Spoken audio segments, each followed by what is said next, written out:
Let's go live, shall we? Let's do the spooky theme tune. No, do we have to? Spooky theme tune. I'm bored of music now. Music's gay. Only women like music. I was listening to Dino FM and I did find a song I liked. Oh, I love dancing to music, me, said nobody ever. Post Malone featuring somebody else, and it was quite good. I like that song with what Kanye does with some other... the Minecraft. All right. Have you seen the? Have you seen the reviews are in for the Minecraft movie, Hobbit? It's quite possibly the worst film ever made. How is this a biopic about Adolf Hitler? Not one single mention of his struggles. All they did was just build houses. Of course, we on 14 Words disavow all of Adolf Hitler's struggles. Yeah, or biopics about Napoleon with cast. Right, here's the thing, okay? I don't think that Joaquin Phoenix is a bad actor. I've seen him in other things and thought, yeah, he's all right. But I don't think he was the right choice to play Napoleon. Oh, did you watch Napoleon? That's... the angry Irish fella really didn't like that, did he? Why would I do that? I was going to say... Despot. Yeah. Oh, yeah, that's... He really did dislike that film, That's because they were saying, hey... well, there was a thing of saying, like, they copyright struck him, so he re-uploaded the video, and it's like, right, I've now declared war on you, Scott Media. Oh, is that why he's they're on notice? A load of stuff then? I did notice there was a load of videos that I've already seen. Well, that's the other bit. I just thought, hang on, I've seen this before. Like, the other thing happened the other day was someone saying, like, oh, it's the lost pilot for Family Guy. I was like, hang on, I've seen this, surely. Lily it's like, yeah, I have seen the pilot, but it was done in the modern style. And the actual pilot for Family Guy with the real animation before they had a big budget, it's a bit wonkier. It's kind of like the pilot episodes of Simpsons where it's, just a bit wonky. Oh, yeah, they also went back to the pilot, didn't they, where they went back in time, jumping up. We've had a review, Hobbit, from False Satsuma. Oh, no. She says, new favourite channel... I assume it's a she, because she's using an emoji. New favourite channel, heart emoji. Well, if it's a woman, and we've got jokes, but she's not offended by it, is it really a woman? Good evening, fellow conspiracy theorists. Alphabet Cat, do you know that you now have to show proof of having seen adolescents to go in restaurants and bars now? Yeah, it's the new mask mandate. You've got to prove you've seen it, and you can have a 4-hour discussion with the waiting staff about it, like your very own pause button. Okay, so here's the thing, right? This is what I'm going to use if I'm interrogating. Is a 4-hour discussion about adolescence, is that more or less gay than listening to the pause button? Right, so this is what I'm going to do if I'm interrogated on the subject when I just want to buy a fucking burger. Yes, I thought it was interesting that Jamie, who's 13 years old, he's the protagonist of this adolescence, is being labelled as an incel by his detractors, including the police. Mm. And it's like, well, he's 13 years old and you're calling him involuntary celibate. Do you want the 13-year-old boy... Aren't all 13-year-olds, by virtue of the fact they're under 16, involuntarily celibate? Is the implication here that... Well, technically he is. Technically he is, because it'd be illegal for him to have sex. So technically he is involuntarily celibate. I mean, it is like because the state is the one that's promoting that we watch the show in order to enter restaurants so we can order a fucking burger. Yeah. Is the official state position on this that 13-year-old boys do you have to eat a Scotch egg whilst watching adolescents of it? Oh yeah, that's right. You can drink your pint so long as you're having a Scotch egg at the time, because that constitutes a meal. Yes. So is the official, like, I need clarification from the UK government, right? Is the official state position that it is bad that 13-year-old boys are involuntary celibates? Should they be having sex or voluntary celibate? Is it a sad indictment on our elites that maybe they are getting up to shenanigans with 13-year-old boys, that they think it's weird that a 13-year-old boy isn't having sex? I would just like a statement from the UK government clarifying this, whether 13-year-old boys should or should not be having sex. With remember Hobbit, when you are watching adolescents, don't do it in a group of any more than 6 people. Oh, and you must stand 2 feet apart when you watch it. Or is that rule rescinded? I don't know. Well, you see, this is why we need, like, government guidelines on this stuff. Not rules, government guidelines. Like, what should we do for adolescents? Like, what can we do to prevent boys like Jamie being called an incel in the future? No, I'm not even going to say that. But I'm pretty sure that Keir Starmer wants more children like Jamie to be having more sex. Do you think when Jim fixed it for Sir Keir Starmer, because Jimmy Savile, that happened, by the way, do you think he sat him in his lap and he says, now then, let me tell you about the horrors of 13-year-old boys being involuntary celibates? And Keir Starmer was there just like taking notes, saying, now then, I'll fix that for you, Keir Starmer, at 13 years old. And then Keir Starmer was like, release the sausages. And then Jimmy Savile was like, now then, you're being a bit forward. now then, I will release my sausage. Yeah. So, like, look, I'm really confused here. Is the government saying it's bad 13-year-old boys like Jamie don't have sex? Or that is good that 13-year-old boys don't have sex? So does this mean, so is Keir Starmer going to have state-mandated prostitutes available for 13-year-old boys? Yes, but we have to use the newspeak terminology. They're not called whores anymore. You have to call them sex workers. Yeah, sex work is real work. To be fair, sex work is real work if you're visiting Keir Starmer, I should imagine. And, it should be taxed as real work as well. I'm sure everyone's in agreement of this. Yeah. But, yeah, what is the government... So I think the government, like, before anybody like starts getting upset or confused, they should release an official statement saying this is the government's position on 13-year-old boys having sex. Should they have it? Shouldn't they have it? With who? And how many times? But currently the law says they shouldn't be having it. So, yeah. Yeah, but if they're not having it, then they're labelled an incel. And that You're a virgin, Jamie. And, well, so, yeah, the law does state that it's illegal to do it, but if you don't break the law and have sex when you're 13, then you are an incel, and therefore you are evil, and you need to be scolded by women at school, because that will motivate you to be better and have sex at 13. These fucking adolescent boys not having sex. It's very important. This is the official UK Labour government. Until they make a statement contradicting me, the official stance in the government is it's very important for 14-year-old boys like Jamie to be having sex. 13-year-old boys, don't overrate. I said 13. You said 14. I said 13. I think you had. I said 14. You said 14. It should have been 13. Oh, I was thinking 14, but no, that's 14. This subject is 14 young boys, not 14-year-old young boys. 14 young boys. I mean, is the 14 subject of is the government asking 13-year-old boys to break the law? Alphabet Cat says Jamie is such a disappointment. Where is his group of hoes and his Bugatti like his mentor Andrew Tate? Because he was constantly glued to Andrew Tate throughout the whole thing. Actually, he never watched it or mentioned it.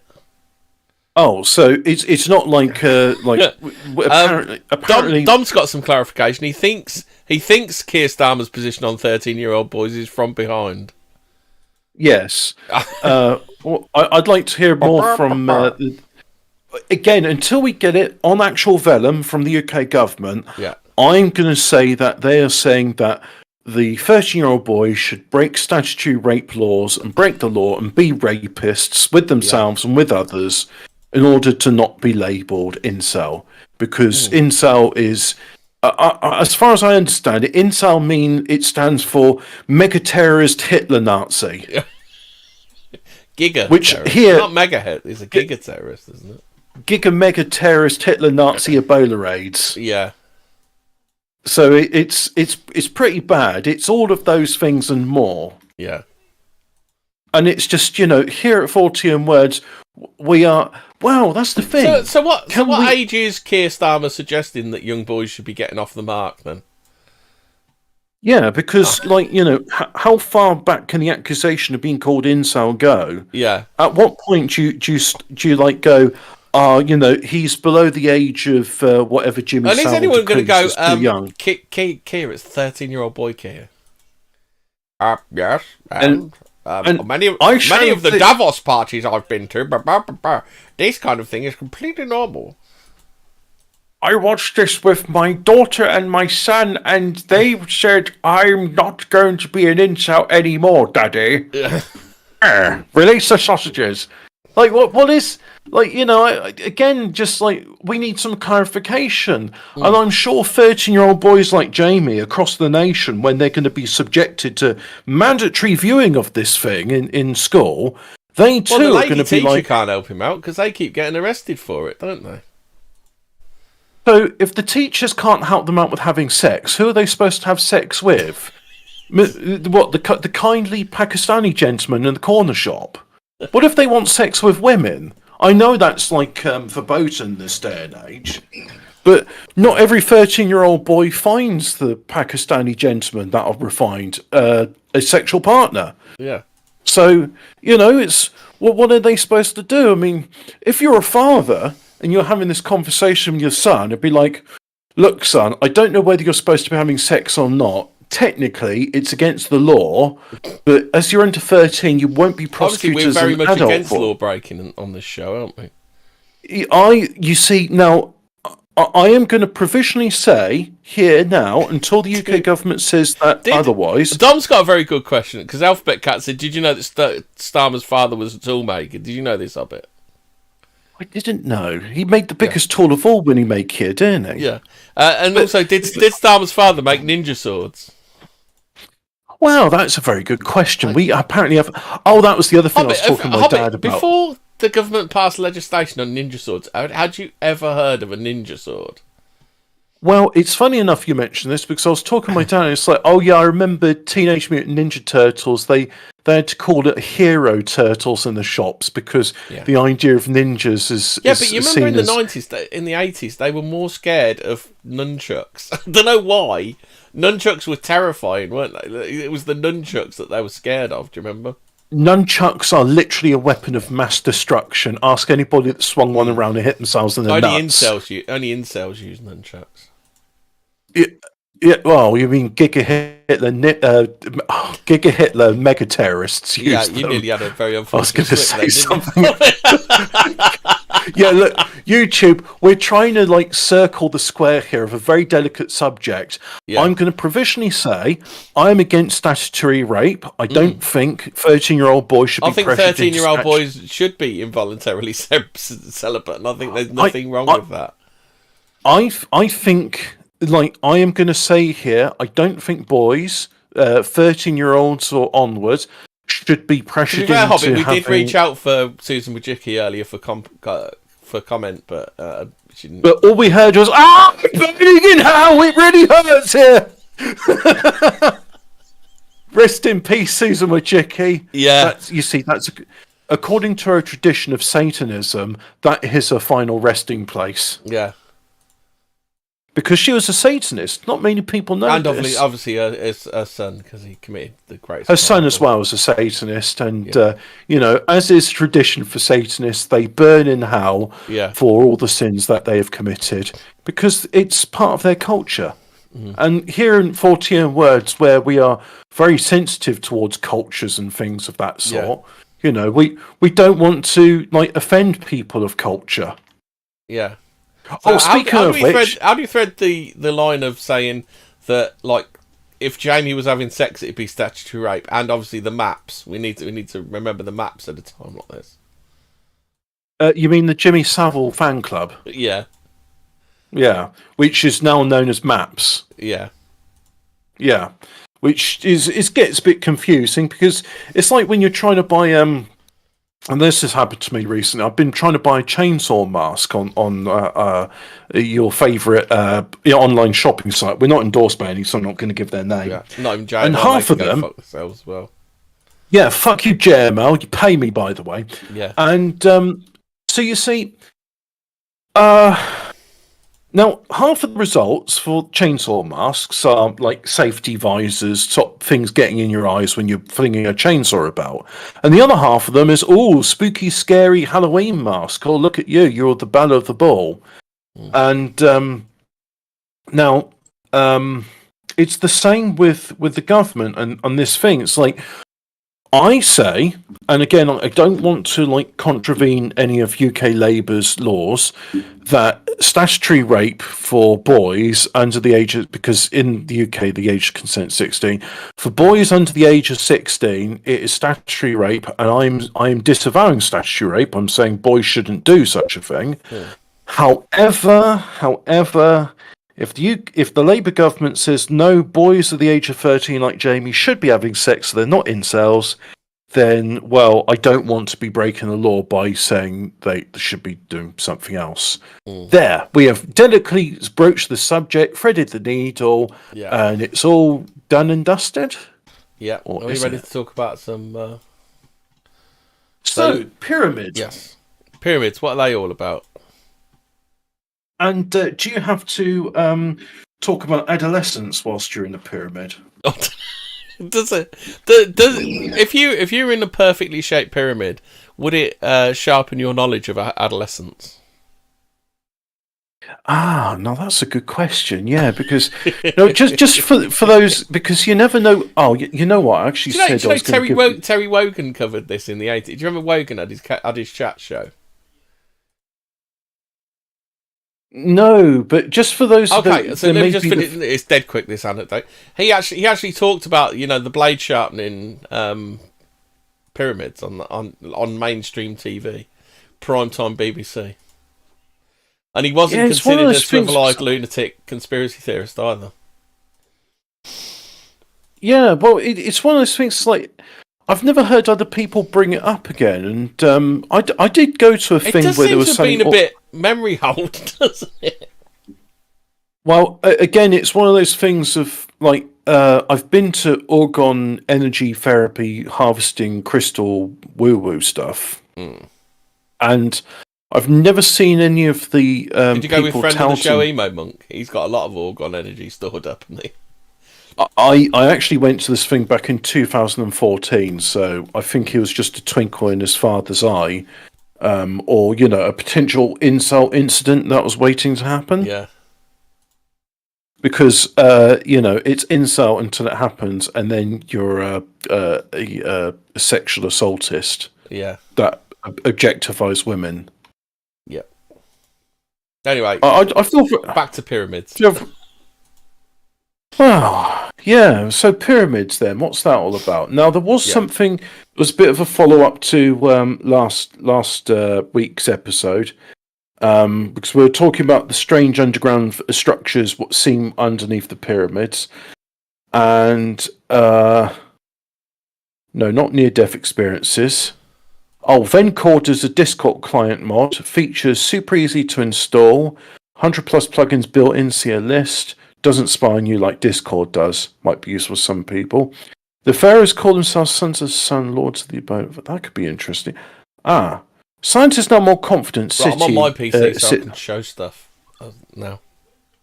Oh, sorry, I can't actually. I'm on Windows, so if there's anything you need me to show, it's not an issue. Oh, okay. Right. This is the Daily Mail, and I'm just going to click on the link, and protocol error, so I can't load that. What if I type in the headline and put it in somewhere else? Vast city exists, Giza pyramids. Vast city exists, Giza. What is the Giza Death Star? Well, they say a beam of light can fire out of it. No. Oh, well, here we go. Japanese Post. That's loading for me. So I'm going to use J-Post Archaeology. And I'll give you the link there so you can see it as well. So this is Jerusalem Post. I thought it was Japanese Post, but anyway, Italian and Scottish researchers claim they have found on it. The Metro says, "Is there really a vast underground city beneath the pyramids of Giza?" I hate the Metro. The NPC Daily. The NPC Daily, as our former fellow presenter used to call it. Well, that's a good name for it because it really is. Because the people that read it are brained. It must be a weird sort of situation where you're on the tube or some other piece of London transport, and you go, you know what? I'm not going to go on TikTok on my phone. I'm going to read this newspaper that tells me how evil I am, and TikTok's bad for you. By the way, we are not affiliated. Guess what Snopes says? No credible evidence supports claims of vast underground structures found beneath the Egyptian pyramids. However, yeah. Do they go on to say however? Is that what they normally say? No, false. They're going full on false. Full on, fuck you, false. All right, so Snopes has denied it, therefore it's true. Yeah. This is a quick rule of thumb to anyone, by the way. If you want to find out whether something's true or not, you go on Snopes.com, and if they say it's false, then you know it's true. Yeah. What if it's something you know to be true and false, and Snopes say it's false? Say it's true. Well, they're trying to gaslight you then. Here we go. Here we go. The researchers named in the recent claims, Corrado Malanga and Filippo Biondi, did publish a paper and book about their work using SAR. Excuse me, SAR. Hey, do you remember SARS? Do you remember when SARS was going to kill us all? Do you remember how we couldn't go to a funeral because SARS? Do you remember they said, "Oh, you have to wear a mask because of SARS"? Ladies can't walk the streets currently because of SARS. The women that go SAR.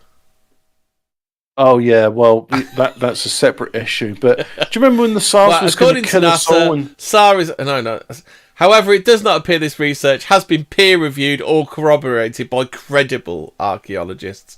Additionally, the research alludes to fringe theories about ancient civilizations and otherworldly intentions for the structures, which aligns with Malanga's well-documented interest in UFO and alien abduction research, as well as Dunn's paraplant theory. So anyway, yeah. So Snopes, by the way, is super bitter that the Additionally, one of the most popular images being shared in support of the claim, depicting a cross-section of the pyramid and alleged structures, was generated using AI. Uploading the image to AI detection platform Hive Moderation resulted in 99% chance the image was generated using AI. Do you feel like Snopes if I ask AI to mock up a Snopes article, then does that mean Snopes isn't real because it's in AI? Yeah, exactly. Snopes is, by the way, if Snopes was a person, they'd be the sort of person right in a fucking twist. Well, you know you're over the target when you're getting the most flack. when Snopes' knickers are knotted right up. When the snark goes off the charts, you know you're on target. And let me say, the snark is pretty hot and heavy on this one. Just a bit. If Snopes was a human being, they'd be the sort of person on the beach kicking over people's sandcastles because, oh my god, they haven't finished. Snopes haven't finished with their hit piece. Further, the Caffra project. Dead, you cunt. Further, they're still fucking knifing. They're going to have slashes on their hands and everything because the blood will be too slick. The Caffra project does not appear to exist beyond a YouTube channel of a woman named Nicole Chicolo, who posts frequent unsubstantiated theories about the pyramids. We couldn't find no website or further information about the organisation, which means they don't exist. Do you know, for a moment, I got very excited. I thought you were going to say unsubstantiated pictures of upper skirt, and but then again, you know that's an insult. Is that an insult statement to make? Look, UK government, are pictures of women's skirts an incel philosophy or not?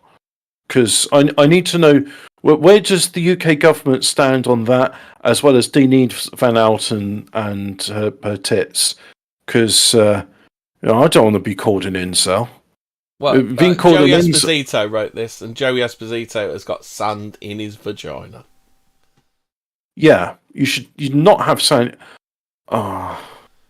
No, I'm not going to talk about the sand in the vagina. By the way, is a real problem in certain parts of the world. I think I might have hinted about it last week.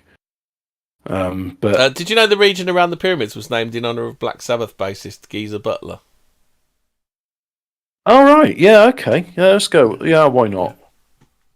Yeah, sure. Yeah, sure. Why not? Well, should we just ask Snopes about that? Yes, actually, let's ask Snopes. Is it really named after Black Sabbath bassist Geezer Snopes? There are unsubstantiated rumours about Geezer being named after Geezer Butler from Black Sabbath. These are unsubstantiated rumours, and we couldn't find a website attached to it or a peer-reviewed paper.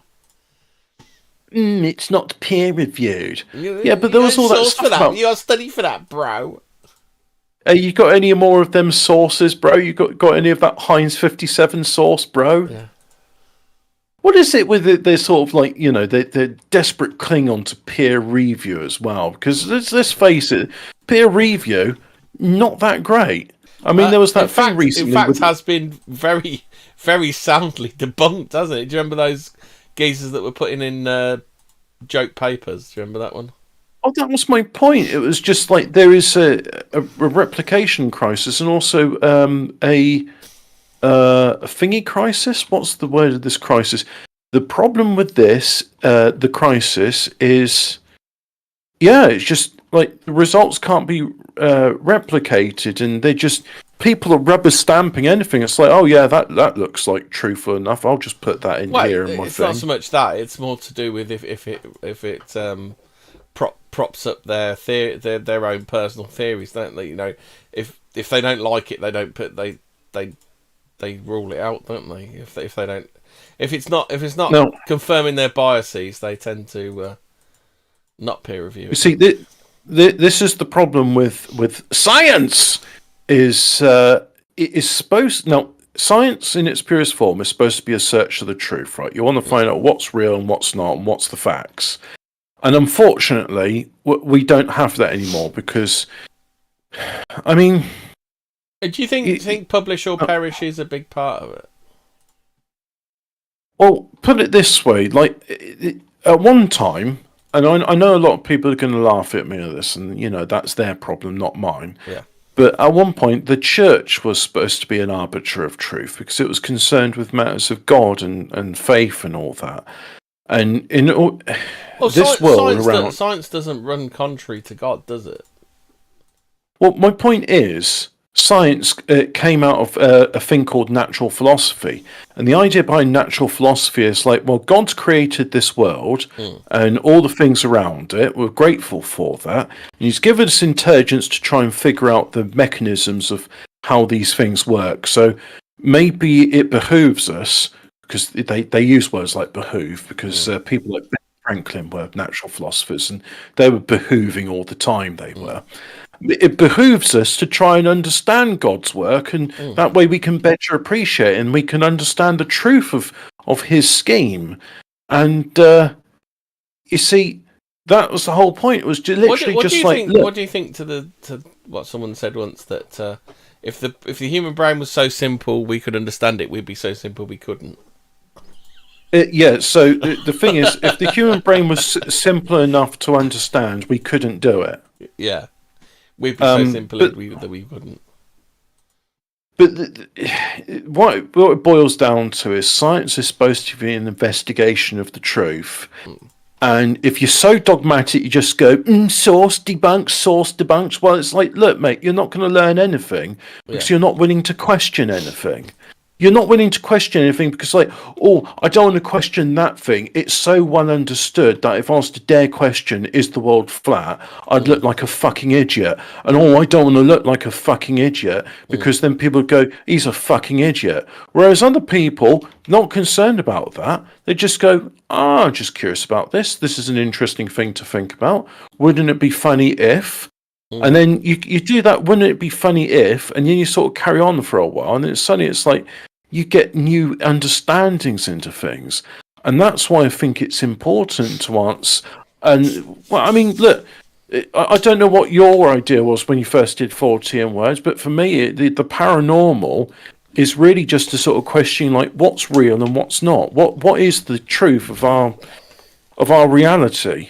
And well, paranormal doesn't mean not real. Paranormal means extra normal, doesn't it? It's not normal, if you know what I mean. But it doesn't imply that it doesn't happen.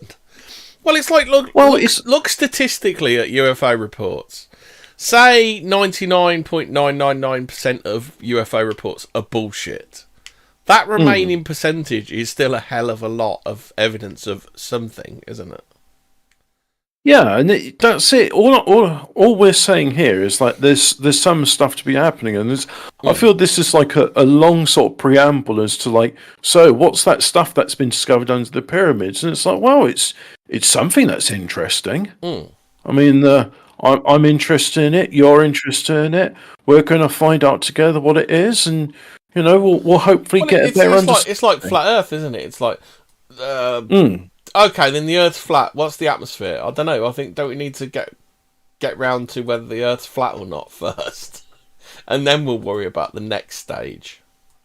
Well, it just leads to a whole bunch of very interesting questions, like what is it that holds the atmosphere in place? I mean, they say the reason why we and other planets have atmospheres is because we have a magnetosphere, and this magnetism is enough to hold the gas from the horrors of vacuum, because vacuum is a pretty horrific thing.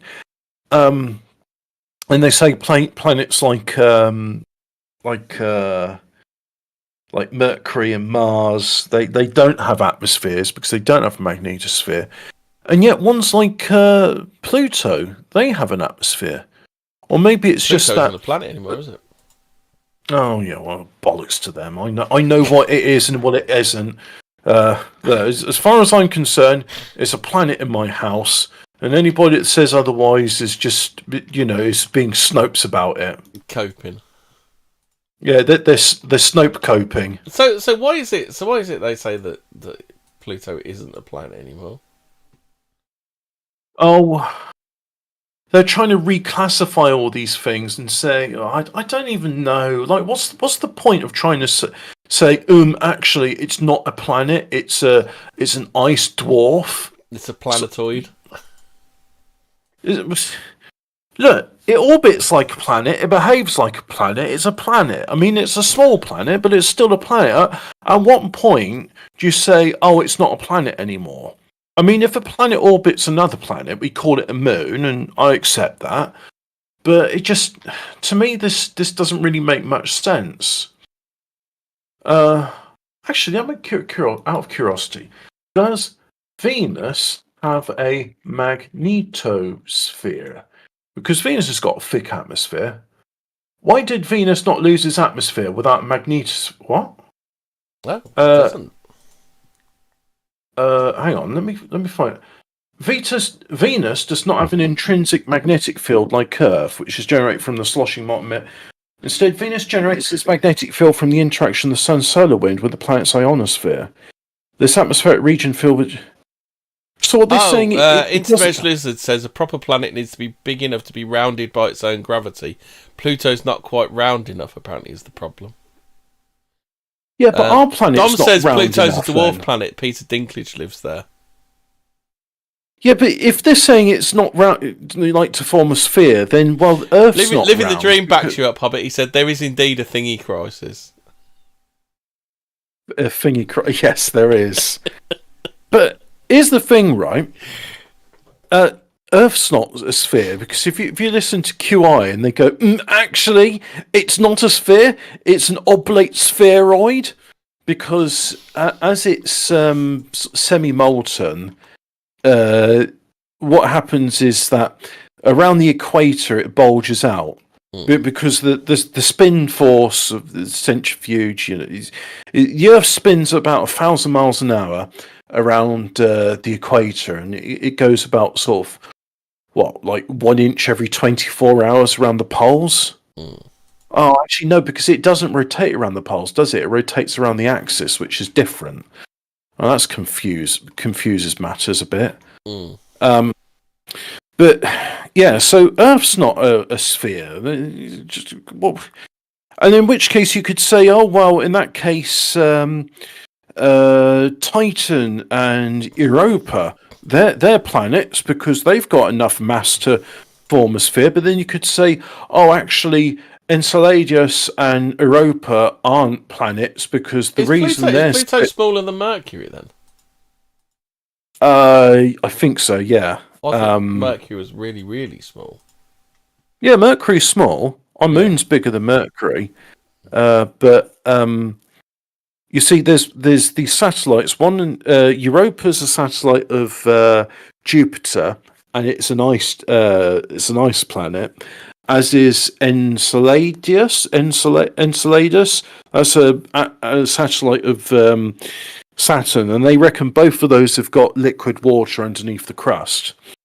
But they're not massive enough to be spherical. It's just that because they're water and they're more liquid, they form it. But it's a weird semantic argument. It just feels like actually for the sake of actually.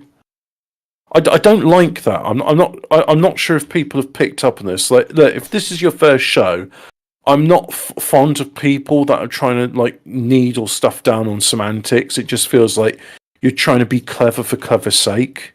It's not helpful.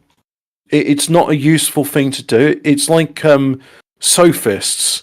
Like sophists think they're so smart with their big book words, and it's like all you do is just you bullshit people and you try and bamboozle them with your $5 words. About Destiny by any chance? No, because I never watch him. The one time I did, I thought, well, that guy's on meth. He keeps grinding his teeth. Are you seeing the weird thing? His jaw's trying to fly off all the time now when he talks. It's got that bad. Yeah, he's doing a meth gurn. Yeah, I've seen people on meth before, and they gurn and they grind their teeth. So I just go, oh well, he's a tweaker. I don't need to listen to anything he's got to say. Well, he says it at 1,000,000 miles an hour as well, and he tries to blind you with bullshit, doesn't he? It's just like the schizophrenics. There was that time Andrew Wilson wound him up so much that he made a turkey noise. He actually went.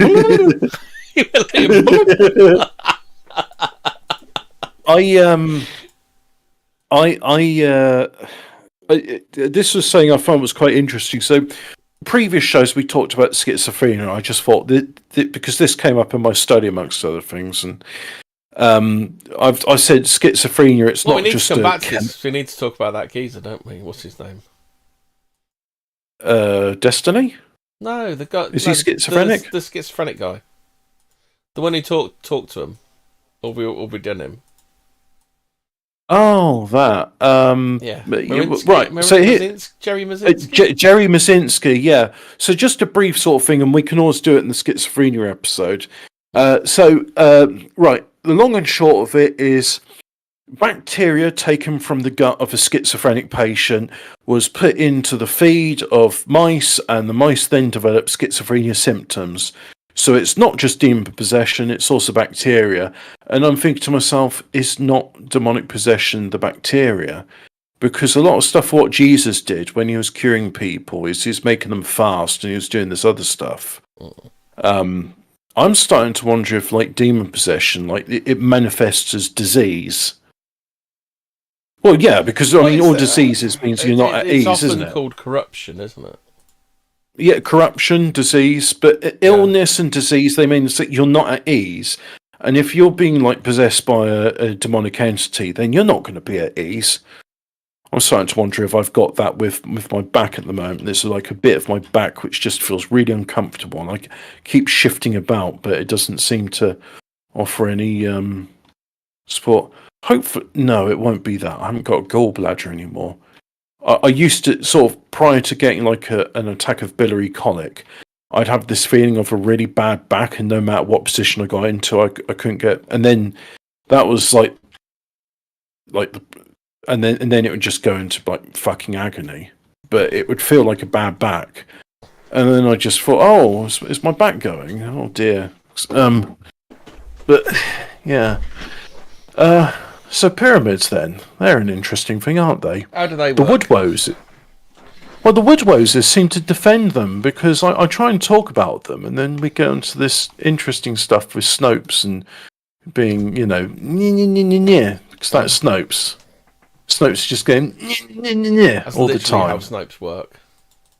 If Snopes, by the way, you have to read an article, read it out loud, and when you're reading it, go.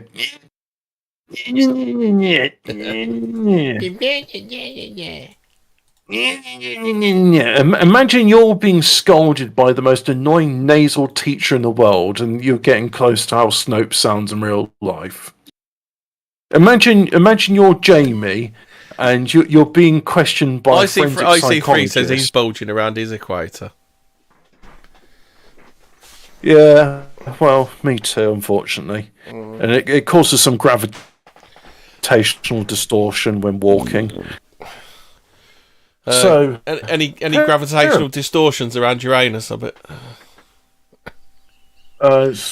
What they're saying is a large arsehole. you got a few asteroids around Uranus, haven't you?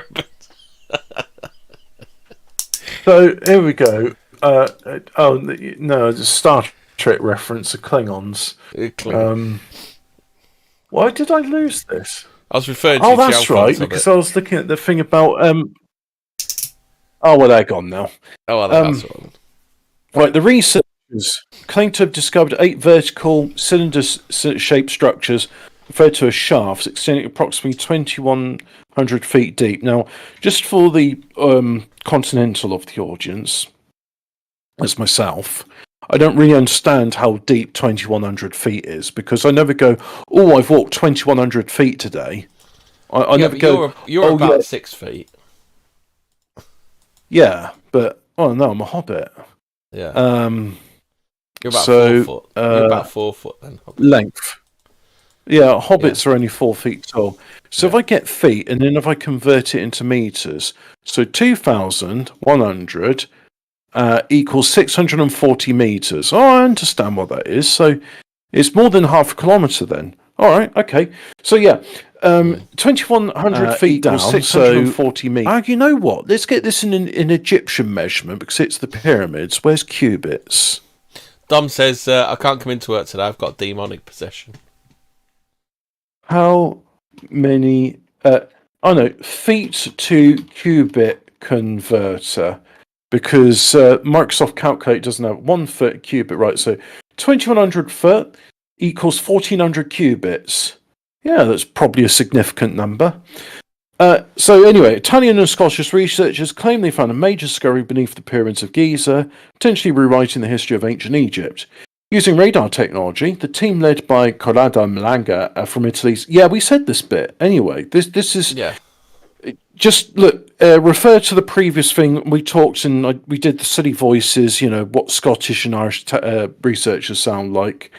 Is there anything new in this? Despite the scepticism, the claims have sparked excitement online, post social media platform X have fueled speculation.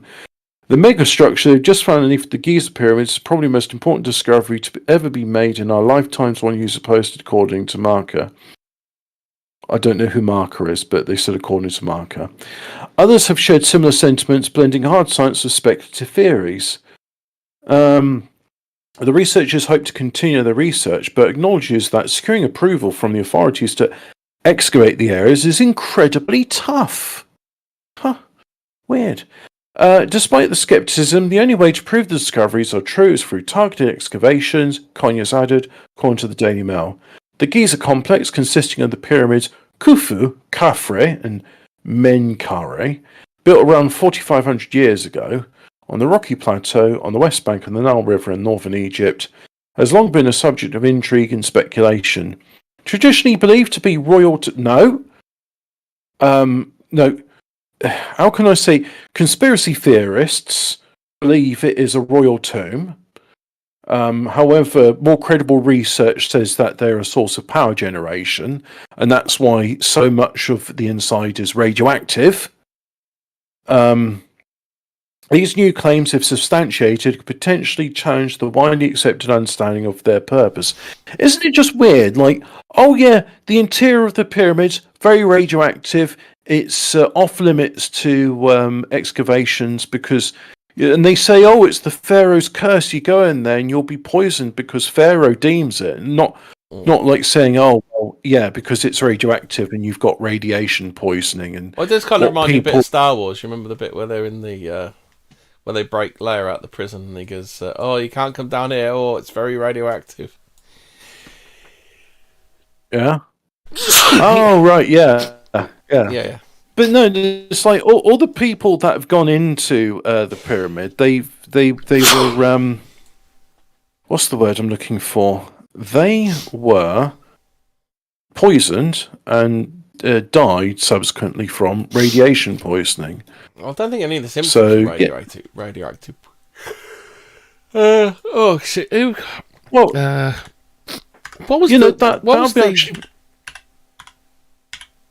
Why don't you find out what the people that go into the pyramids died from, and then we'll compare it to the symptoms of radiation poisoning, which I'm fairly familiar with. What was the dig called? The one where everybody died? The dig where everybody died. Yeah. Yeah. I mean, that's it. So anyway, the Giza comet 4,500 years ago, yeah.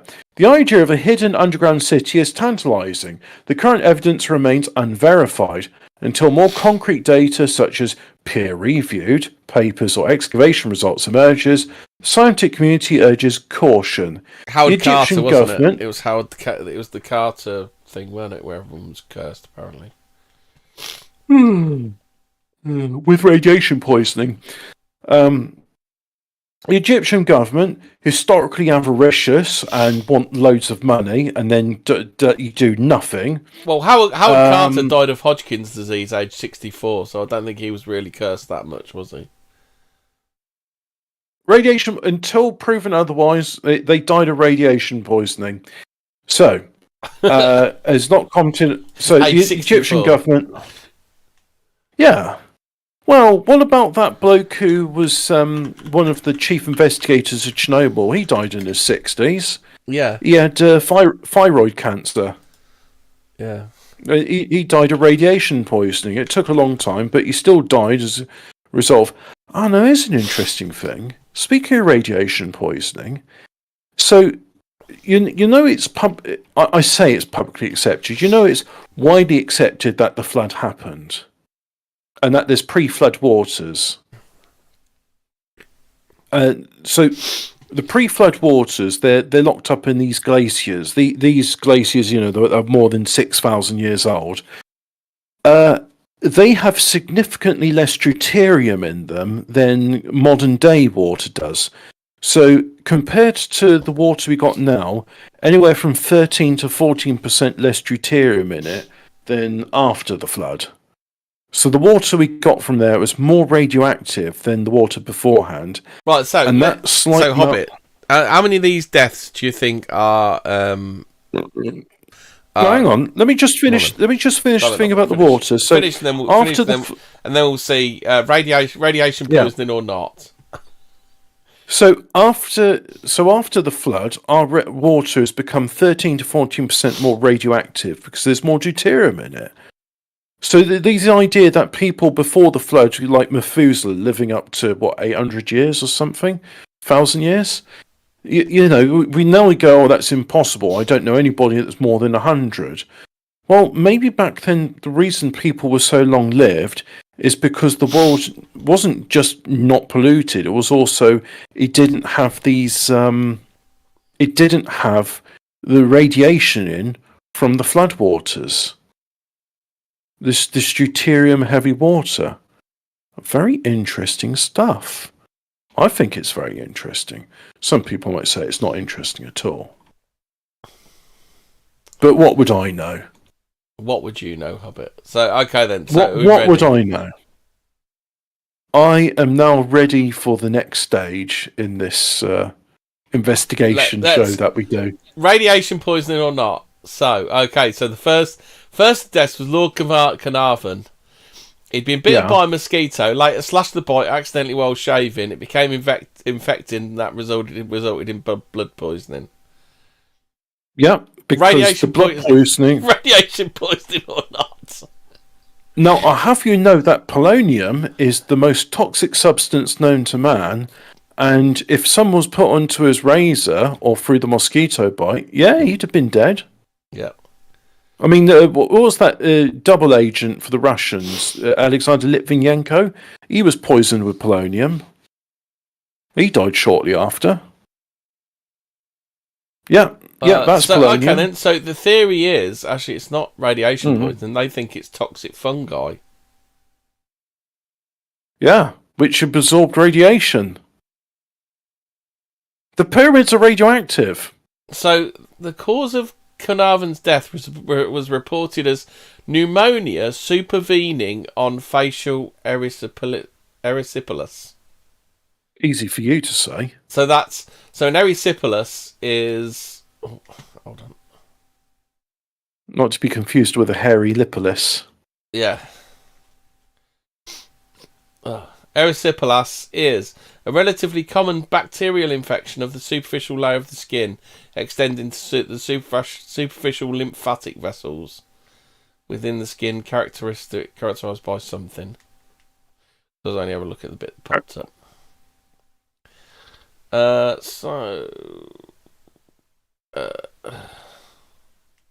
So Bruce Ingram was given a gift composed of a mummified hand with its wrist adorned with a scarab bracelet marked with "Cursed he who moves my body, to him shall come fire, water and pestilence." Soon after receiving the gift, Ingram's house was burned down, followed by a flood when it was rebuilt. Hey, you know, like I think it's radium.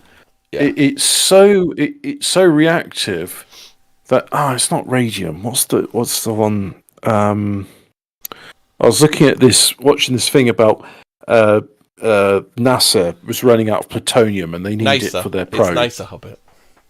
Oh yes, the nascent scientists at NASA. Yeah. They need more plutonium for them programs. Yeah. And they're not getting enough plutonium for them programs. And they're saying about how there's this other substance and it gets really hot, but its lifespan's not. And I can't remember the name of it. It might thallium. No, it's not thallium. Anyway, don't remember what it's called, but they were saying that was a big issue.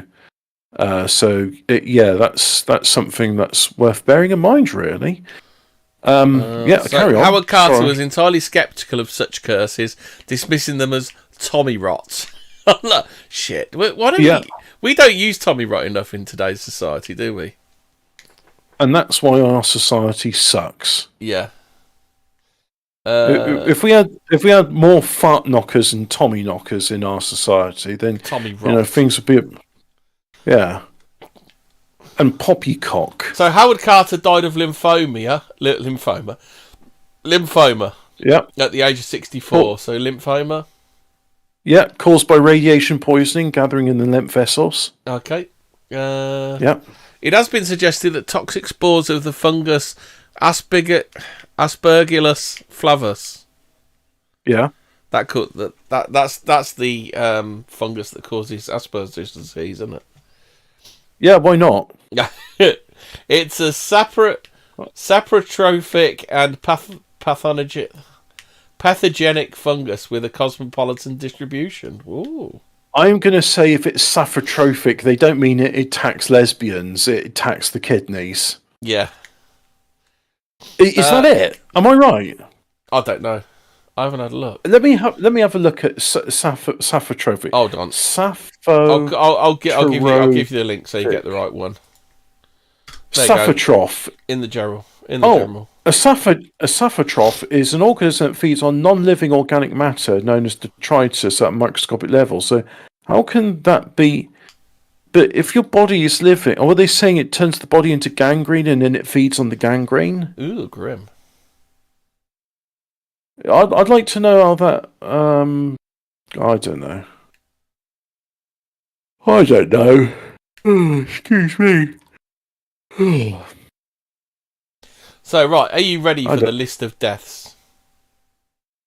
Well, we're so Lord Carnarvon we've just done. George J. Gould I, a visitor to the tomb, died in the French Riviera on 16th of May 1923. Just because I know we got a few Stargate fans in the audience, not to be confused with Goa'uld. The Goa'uld. Goa'uld. The Goa'uld. They're very insistent you pronounce the Is the Goa'uld. Is the Goa'uld. Do you remember back in the 90s when it's like, oh yeah, we need it to be exotic. Yeah, it's an exotic alien. Yeah, well, put an apostrophe in the name then. Yeah, it's more apostrophes. So in other words, it's like the Hawaiians then. They've got apostrophes in their name. So have you seen that? It's like the way they do it. It sounds like a speech impairment. It's not Hawaii. It's So the goal, as you know, he died after developing a fever. Yeah, a fever caused by uranium fever. They even made a song about it. He had radiation fever, Hobbit. He died of uranium fever, and it was a popular song back in the 50s. Okay, I'll bet this one's in your ballpark. Sir Archibald Douglas Reed, a radiologist invited to X-ray Tutankhamun's mummy, died on the 15th of January 1924, aged 52, in Switzerland, after abdominal surgery to help treat the metastatic spread of skin cancer he developed as a result of his career. Or going into the thing.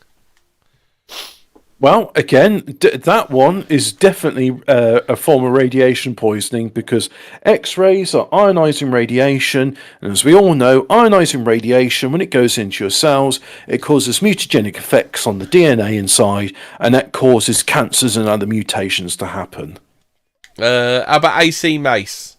A member of Carter's excavation team died in April 1928, having suffered from pleurisy and pneumonia.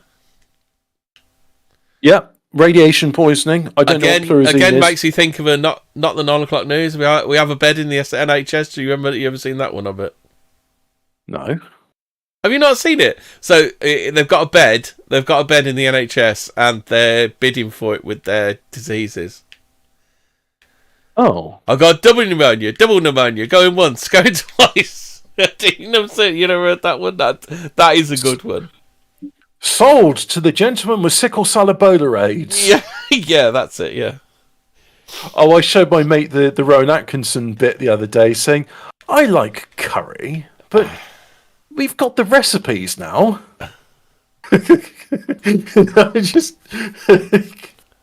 I don't think they could show that these days, could they? Nope. No, I don't think you could show much of it, to be honest. Not the 9 o'clock news was an interesting show. It was, and unfortunately, the youth of today and on the BBC as well. So the BBC hasn't always been captured, has it? Well, at one point, the BBC was like, "Look, I know you like your arty-farty shows, but we have got like men here, and men like to see stuff which interests men. So maybe we could put some shows on for the men." And we're like, oh, go on, put some Star Trek on if you insist, or Robot Wars. The Honourable Mervyn Herbert, Carnarvon's half-brother, died the 26th of May 1929, reported from malarial pneumonia, Hobbit. The one I don't understand, right, is someone explain to me this. How is calling someone a Herbert like another way of saying they're a Burke? Why is it like... I actually knew... I'm not going to dox his first name because it was very Irish, but his surname was Burke. And it was one of my mates when I was in school. He was a very funny chap, actually. I hope he's doing well. And he was literally a Burke. But have you ever heard of someone saying, I won't pay too much attention to what he's got to say. He's a bit of a Herbert. Yeah. Herbert. Yeah, maybe. I don't know. Mostly it was Joey Deacon when I was at school. Joey Deacon. Did you ever come across Joey Deacon? Do you know the legend of Joey Deacon, Hobbit? No. So, what do you do when you're the BBC and you run in your flagship children's programme, Blue Peter? What you decide to do is what you want to do is you want the kids to be a little less selfish, and you want to tell them the story of a young man called Joey Deacon. He's a spastic.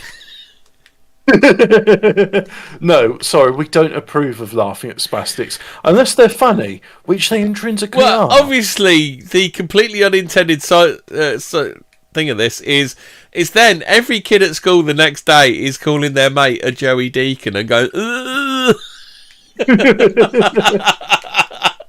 So well done, the BBC on that. So Joey Deacon's synonymous with someone who's a spastic. The one I didn't get for the longest time is why do they keep like an insult which was popular at school at my time is calling someone a fled, and then I found out later it's short for the morning sickness drug which I can't pronounce, flamidolide. People would do the spastic arm motions, and I thought, what, flids are spastics? It's like, no, flamidolide, they got the flipper arms because the mothers took flamidolide when they're a thing. Do you know the weird thing about that? And I just thought the BBC's really fucking cruel when it comes to this stuff. Like, the writers are just a nasty piece of work. I was watching Casualty or one of these the Doctor soap operas. My sister or my mum was watching at the time. It's like, okay, I've got to be social.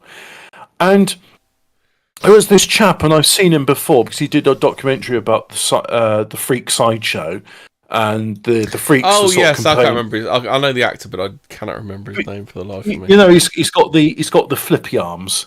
And he did a documentary about the Seal Boy. You know all the different carnival freaks. They all had their own names. So if a girl had no legs, she was a frog girl. If you have thalidomide, but thalidomide must have had to have been something else back then in the carnival freak in the 1800s, mustn't it?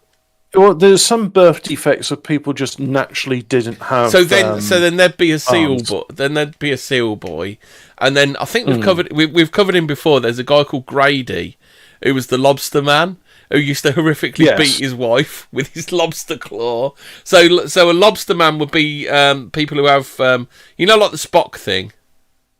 Yeah. You know well, those bones are fused together, so that'd be a lobster boy. So, and they had they all had their own for their specific ailments. Would be like they'd have certain names. The thing is, right? The freaks were complaining, saying, "Well, look, we used to just have people come see us because we're freaks, and that was it. Our job, like the lobster man, literally his act." Was nothing more than just doing normal day-to-day activities. People would watch him shave, put on clothes, eat a bowl of cereal. It's like, oh wow, he can do all the things a normal man can do with his little lobster arms. And that was it. People would pay to see that. Anyway, and these days, Grady, I was talking about the lobster boy, was such a horrific arsehole that he ended up getting shot by his wife. And I think they'd agree with that. I think he'd agree he deserved that. Dom says the thalidomide arms is the smallest pub in the world.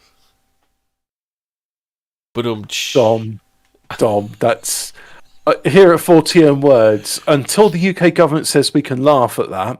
Yeah. I'm still waiting for their statement on when 13-year-old boys should they be having sex? Should they not be having sex? Oh no, you're 13, you virgin. Yeah. Well, what are you, some sort of incel? UK government, this is not really a path I think you want. Does Keir Starmer point at babies, go, oh, virgin? Is this just like how he copes at being nonced by Jimmy Savile? Because look, it's okay to admit you were touched inappropriately by Sir Jimmy Savile, Sir Keir Starmer. Is there some sort of connection there? They're both sirs and they've both been nonced. Yeah. I don't know if Sir Jimmy Savile was ever nonced. I don't think he was ever the victim. I think he was always the predator. Don't you think his mum, which he called the Duchess, was doing something to him? Because I reckon I dread to think. I dread to think what goes on in the mind of Jimmy Savile and his mother. Yeah. Oh, yeah. best not dwell too long on that subject. Yeah, but you don't want to be trying to live inside there, do you? But we were talking about his house that Richard went to. Not Richard. His house that Ian went to has been bulldozed, hasn't it? It's been Jimmy Savile's house. Yeah, remember the house that Ian went to up in Scotland. Oh, his holiday residence at Loch Ness. Yeah. You have to bring up phlegm when saying it, otherwise the Scots get offended. Loch Ness. Really sort of bring that phlegm up, otherwise the Scots get upset. Yeah. Fortunately, our resident Scot, Fraser, is in a methadone coma at the minute. Yeah. You know, he's on that methadone program. He was on methadone for 8 years. Methadone's hard. Yeah. Heroin's easy. Methadone's hard. Yeah. His mum's Jacqueline McCaffrey. What? Have you not seen the Nimmy sketch, Jacqueline McCaffrey? No. She would do methadone for 8 years. Heroin. She came off heroin after 3 years, and then she was on methadone for 8 years. Methadone's hard. It's not easy. It's hard. Methadone. Jacqueline McCaffrey. I'm clean. I used to be on methadone for 8 years and heroin for 3 years. I'm clean now. Jacqueline McCaffrey. Yeah. But, yeah. So, yeah, all those... Oh, yeah, we were talking about someone who had X-rays and that fucked him up, and then we're talking about we spastics. only got a couple more. Joey Deacon. Joey Deacon, yeah. So that's what happens when the BBC tries to be sensitive. It backfires. So then, so every child of a certain generation, if you did something stupid, you were a Joey Deacon. So Captain the Honourable Richard Bethel, so he's Captain and the Honourable, Carter's secretary, died on 15th of November 1929, died in a bed in a Mayfair club, victim of a suspected smothering. So is that radiation, Hobbit? Yes. Yeah. Yes. His lungs were irradiated. Okay. With carbon dioxide. Okay. And then Howard Carter died well over 16 years later on the 22nd of March 1939. Definitely. Again, all victims of radiation poisoning. You ever heard of the Curse of Tima? No. Okay, so let's see what the Curse of Tima is, because it's related, apparently. It's a rumour that the tomb of Tima is searched... That's not Timu, Tima. Timur. Is cursed that whoever disturbs it will face a calamity. 1941, the Soviets went in there. It's like King Tut. Oh, apparently, much like the story of Curse of King Tut, a foul smell emitted from the tomb when it was opened. Well, I think so. Yeah. It's got dead bodies in there. Oh shit! Yeah, a foul smell emitted from the tomb when it was opened, and the crew experienced technical difficulties. The lights went out but came back on, and the electrician was unable to determine the course. Just a few days after the tomb was opened, Nazi Germany invaded the Soviet Union, leading to many people believing in the curse. Well, one of the things which I found interesting about neutron bombs is, I didn't realise this, but it turns out neutrons, they're not just disruptive to organic matter, living creatures, but electronics can also be disrupted by neutrons going into them and disrupting the components. In fact, is there, because I know they mean like integrated circuits, but even sort of simple things like, how do neutrons disrupt electronics? So how about this then, Hobbit? Eventually, word of the supposed curse reached Stalin, who ordered that a special transport aircraft be provided to return Timur to his tomb in Samarkand. In November 1942, Timur was buried with Islamic rites. 5 weeks later, not even a few days as often as claimed, the Red Army experienced its first major victory by winning the Battle of Stalingrad, turning the tide of the war, which was credited to the lifting of the curse. One version of the story says that the special transport aircraft made a detour to fly over to Stalingrad. So there you go. Excuse me. Oh, I found a presentation by NASA of all people, and in their case, they're interested in the effects of radiation and hardening electronics, because when you go past Earth's atmosphere, you don't have the protection it offers against background radiation. Yeah, but what NASA also taught me was if you go through really, really quick, you don't get radiation poisoning. You know what's actually funny about that? There's this bit in Chernobyl where the radiation is really concentrated, but it's in a localized spot. And basically, what they say to the people wearing the lead suits is, "Don't walk through that area, run through it." And it literally, in that case, it's like, if you run through it, you minimize your exposure. Yeah. It's sometimes running. I think someone did an experiment where, like, will you get more soaked if you run or walk through rain? And the answer is like, oh, well, if you run through the rain, then more of the raindrops land in the front of your body, even though you spend less time in the rain. But then again, it depends whether it's driving rain or whether the rain's straight down. Yeah. Because if the rain is going straight down and you run for it, you're going to get less rain on you because you're spending less time in the rain. Yeah. But often the rain's driving because there's usually winds with the rain, so that makes things happen. So particles in the Earth's magnet for proton electron intensities are actually charged ions, so it doesn't talk about neutron distribution. But anyway, we don't want neutrons in electronics, they disrupt electronics. So I wanted to mention as well,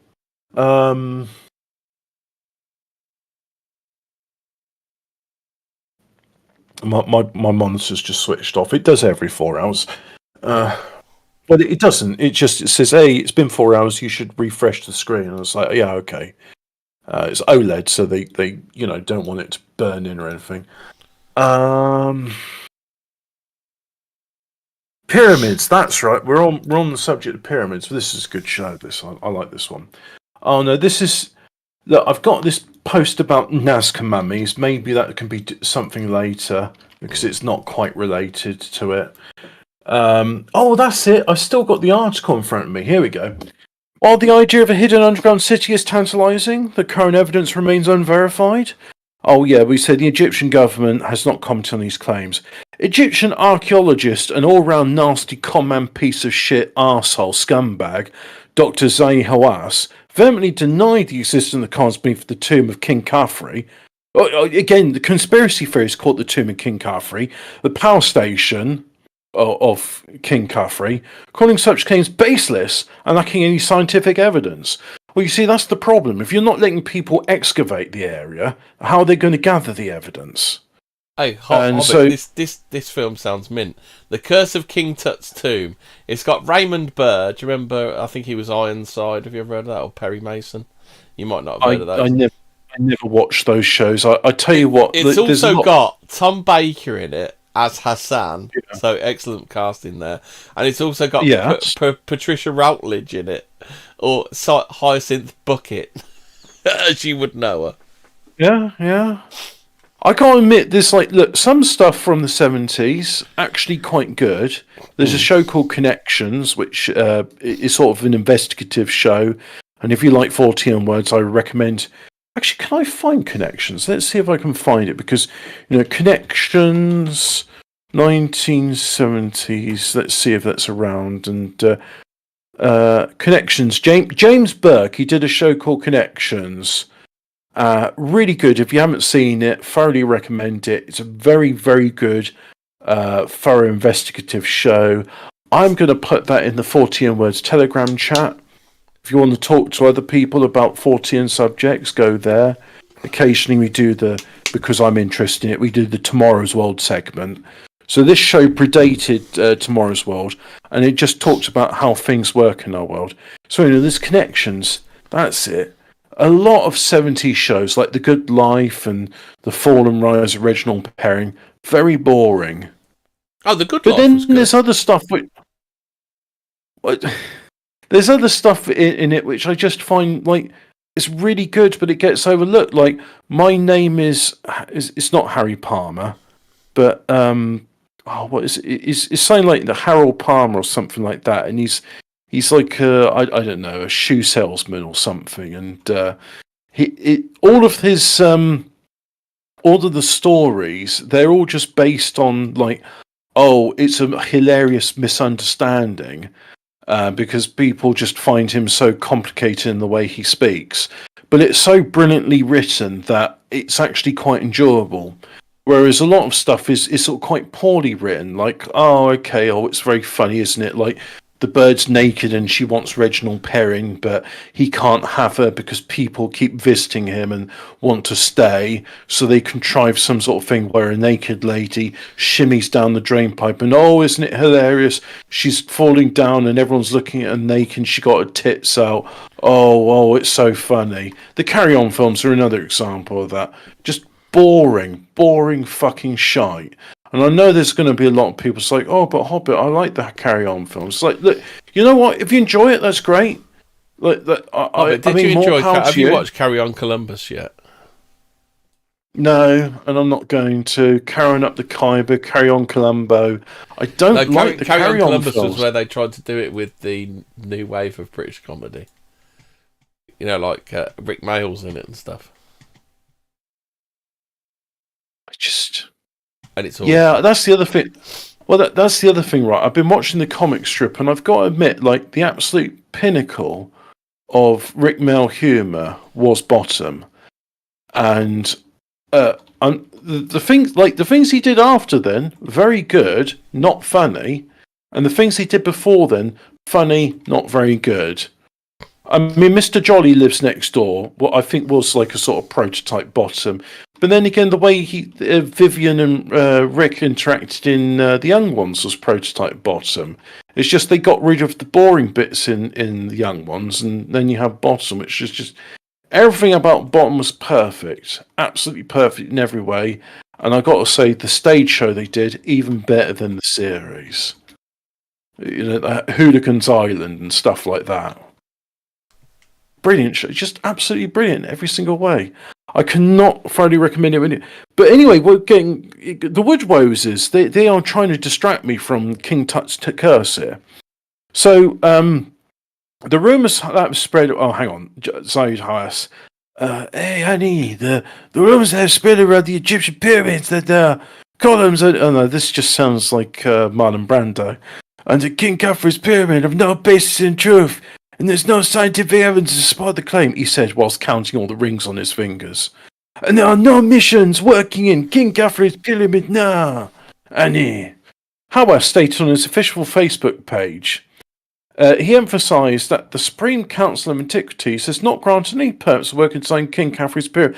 Oh, it's kind of like easy to say, oh yeah, it's definitely nothing to see here. And no, you're not allowed to excavate under the pyramids to sort of prove that there's nothing to see here. Because no, we just know there's nothing under there. You definitely don't start excavating there, or start excavating the tunnel complex, which has been proven to be underneath the Sphinx. Like ground penetrating radar has proven that there's this tunnel network underneath the Sphinx that connects it to the pyramids, and just like, oh no, can't do any excavations of that. No. King Tut's curse, definitely not radiation poisoning. Why do they have to fucking lie to us all the time? Why would it be just so hard to say to them, look, the reason this stone is vitrified here and in other places like Scotland is because it's a process of an atomic bomb. It's the only thing we've got that can do it is an atomic bomb, and we don't think the ancients had plasma rifles in the 40 watt or 40,000 watt range. So there's nothing we've got that could vitrify stone apart from an atomic bomb. They had something with the equivalent power of an atomic bomb, probably an atomic bomb. You know, vitrifies stone like an atomic bomb, looks like an atomic bomb, causes background radiation to spike like an atomic bomb. It's probably an atomic bomb. And he goes on to say, no radar devices or modern technology has been used to detect alleged structures beneath the Khafre Pyramid. Well, except they have been. Literally, that's what all of this talk is about, is the fact that ground-penetrating radar and modern technologies have been used to find these underground structures. Hey, Hobbit, you might be interested in this. I'm reading about the Commodore 64. Do you know the Commodore 64 had between 30 and 40% share of the US market and 2 million units sold per year, outselling IBM PC compatibles, the Apple II, and Atari 8-bit computers? Don't you woodwoes me when I'm on a roll. Look, I'm saying here, Zaid Hawass, I've caught him in another fucking lion. Look, I'm not Columbo, okay? I'm not just one more question. Just one more question. Dr. Zaid Hawass. Or Mrs. Columbo, who goes, yeah, I know you did it. I'm going to let you off. Or I might blow you up. I might set you on fire using your own gas stove. But... Or maybe I'll just have a nice cup of tea with you because I like Donald Pleasance. Yeah. It's like, I really like how you scared all those children in that advert you did, where it's like, don't go into the water, I'll kill you. You'll drown. I'm Donald. Do you want to Donald go Pleasance. into the water? You better, because I'll come kill you. You don't want to go into the water, do you? If you're trying to impress your friends by going into the water, it'll be the last time you impress anybody. I'm Donald Pleasance, and I'm going to come kill... Isn't it amazing, nice people like Donald Pleasance were, scaring children, whereas nasty people like Jimmy Savile were pretending not to scare children? Yeah. So, Donald Pleasance did a PSA called "Don't go into the water, you dickhead." But did you know the Commodore 64 was 399 quid when it came out? So anyway, one more question, Dr. Zaid Hawass, PhD. Yeah. You say no radar devices or modern technology have been used to detect alleged structures beneath the Khafre Pyramid. You say that, but here's modern technology and radar detecting underground structures. Do you have anything to say about that, Dr. Zaid Hawass? Anything at all? Maybe, possibly. So anyway, yeah. Dr. Snopes Hawass. Yeah, the former Minister of Antiquities. What? So we couldn't get what? Does the current Minister of Antiquities not speak English? Does he only go Alangela something? He goes Durka Durka Al Durka. Durka Durka Muhammad Jihad. Durka Durka Muhammad Jihad. So he then goes on to piss and shit himself, and then once he cleans up, he said he described the claims as an attempt to undermine ancient Egyptian civilization. Did he have to clean all that Egyptian sand out of his slit? Did he? And then he put a blanket over his face, and he started doing a very tearful rant on Facebook with snot running down his nose, saying, "Leave ancient Egypt alone! She did nothing to you." Mm. Do you remember that "Leave Britney alone" thing? The crying and snot running out the nose, and no, what? People were saying they went full Blair Witch, then, did they? Well, there was that thing that no, it looked like a woman to me, but certain corners of the internet say actually it's a man. Coming out and defending and crying and saying, "Leave Britney alone." The blanket over the face is a bit of a red flag, isn't it? Well, I just assume they're doing that so that hiding the rest of the room from the camera. So it's just the blanket was behind her head. Now they're seeing, whoever that is seeing Britney dancing with knives. And generally being kind of insane and probably spending all of her money on crap. Do they feel quite proud of themselves, do they? Instead of finding the C64 thing, find out what the Leave Britney woman alone has got to say about modern Britney, and I'll read some more from Dr. Yeah. So the claims made by Malanga and Bidonti fall within the realm of exaggeration and deception. Yeah. So it said Dr. Hussein Abdel found it. Basir. Leave Britney alone. Complete. Should we listen to the? Yeah. Well, yeah, we can do. This is basically the director of Antiquities, Dr. Hussein Abdel Basir. 2 children and die. Have we learned nothing from Annie okay, that's Smith? a man. I know it's hard to see Britney Spears as a human being, but trust me, she is. That's a man, baby. She's like you or I. No. And in that sentence, you don't use I in that sentence. You say me. Yeah. Would be pretty shaken up right now. Whatever the case of her, whatever the cause of her performance was, I don't care. All I care about is Britney's well-being. That's a man, baby. And Britney, all I want is for you to get well. That's all I want. And that's groovy, too weird. baby. I can't watch all of that. That's too weird. Oh, just fast forward to the "Leave Britney Alone" bit because I never heard all this bit. Oh no, I think I just closed the window. Yeah, and discuss. Snot running out of the nostrils, very disrespectful. Yeah. Leave Britney alone. What did she do to you, you monster? I'm not showing the video. I'm just playing the audio. Oh, here's the stuff. Oh, what is the audio bit? And how fucking dare anyone out there make fun of Britney after all she's been through? She lost her aunt. She went through a divorce. She had 2 fucking kids. Her husband turned out to be she had 2 kids. A user, a cheater, and now she's going through a custody battle. Hang on. Just all you people care about. Pause the train, right? She had 2 fucking kids, so you're saying that they weren't incels? Yeah, not incels. Britney's kids aren't incels. Shocker. Does Summer approve of the 2 fucking kids? Don't know. Now is readers and making money off of her. She's a human! What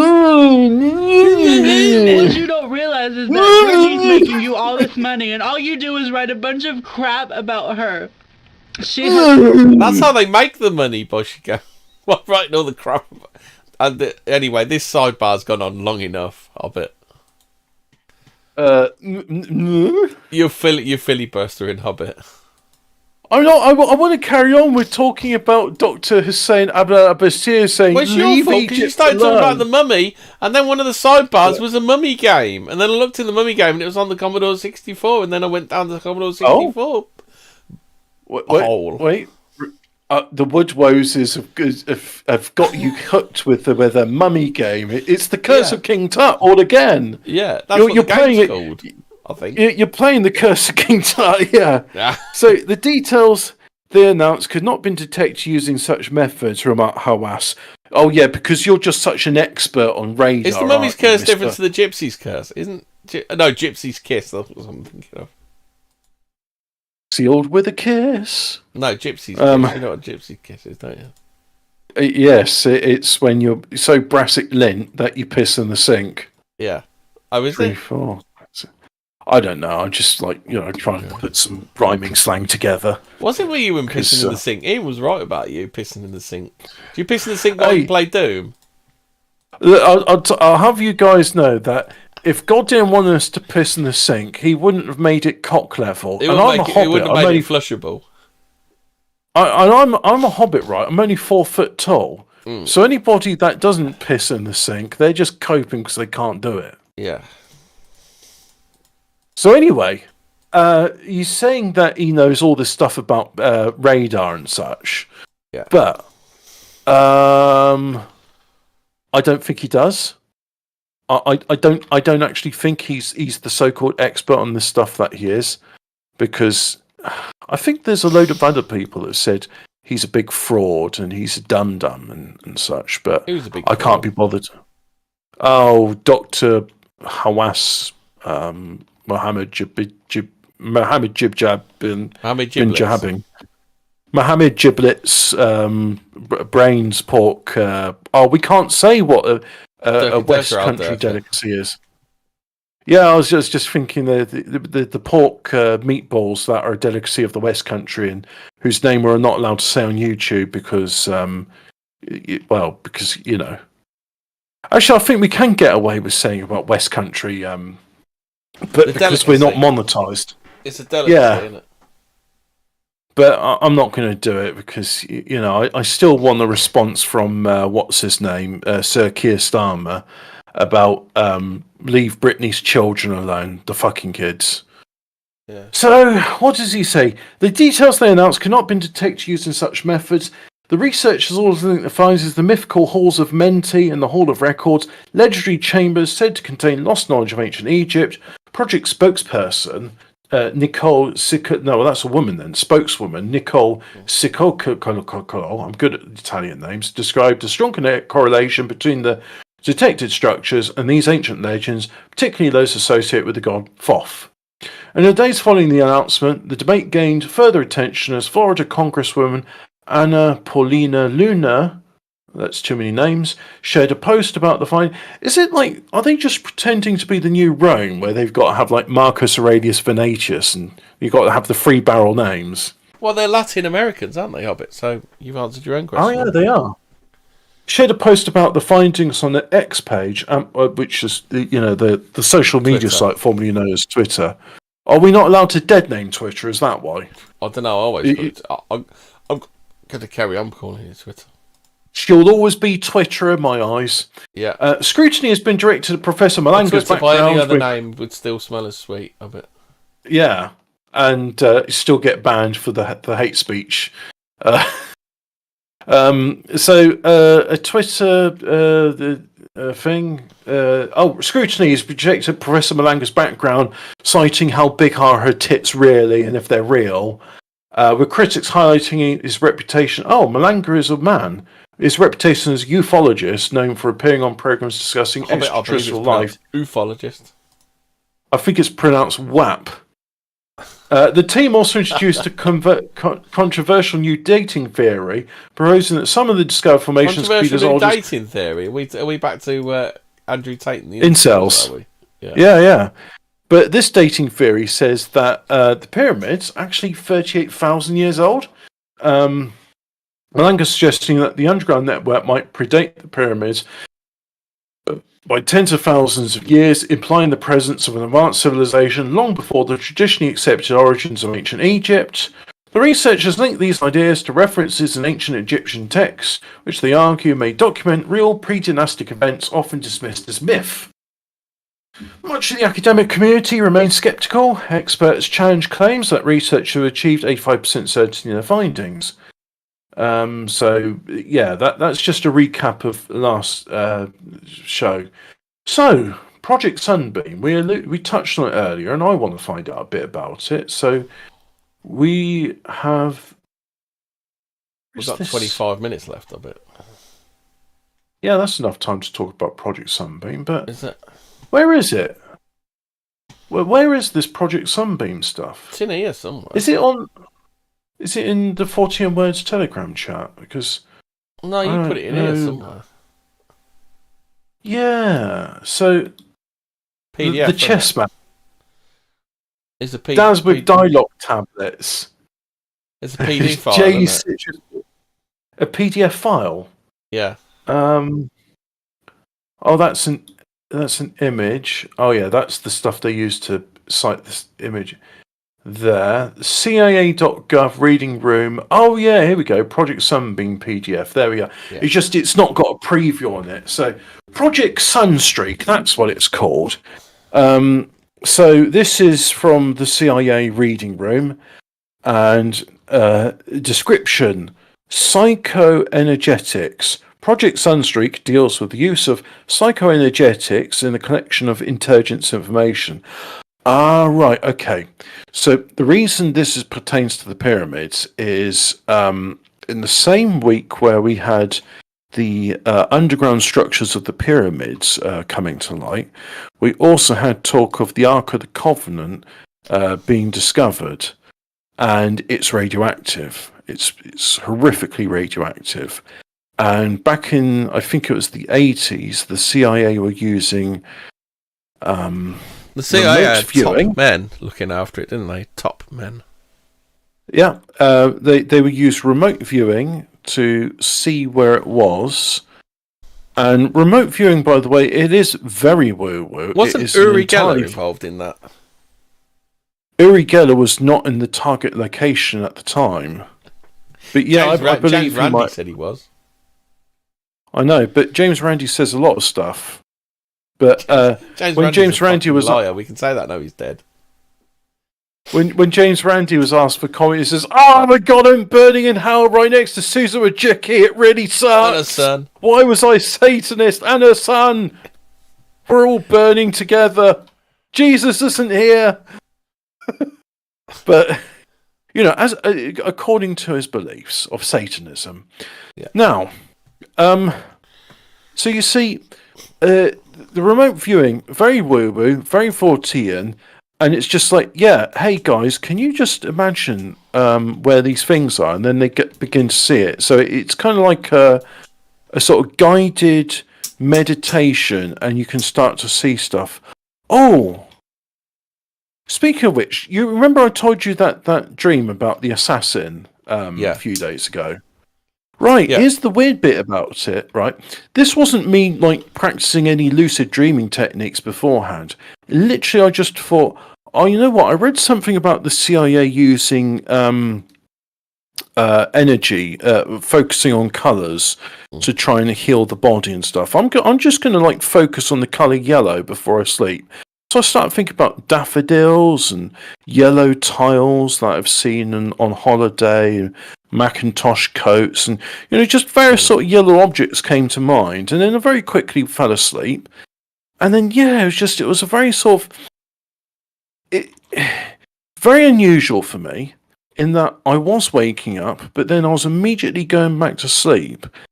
And then the last dream was very lucid. And long story short, there was an assassin who was coming to kill me, and I said to him, "Hey, as we're talking, can you tell me specifically?" "Yeah, you got to not be around anymore." I said, "Well, look, I'm dreaming, right?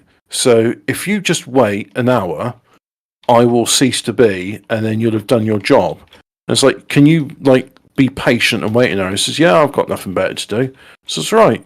Well, in the meantime, as this is a dream and I control reality, do you want to go to the fanciest French restaurant we can find? He says, "Yeah, sure." So, we're there in the fresh. I'm eating with my killer, and eventually I'll wake up, and so I guess his mission was accomplished. I was eliminated as a target, and we had a nice meal. Dreams cease to exist when you woke up.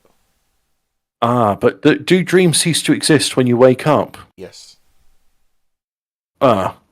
Because I always wondered if dreams were a different reality, they are real, but in a different way.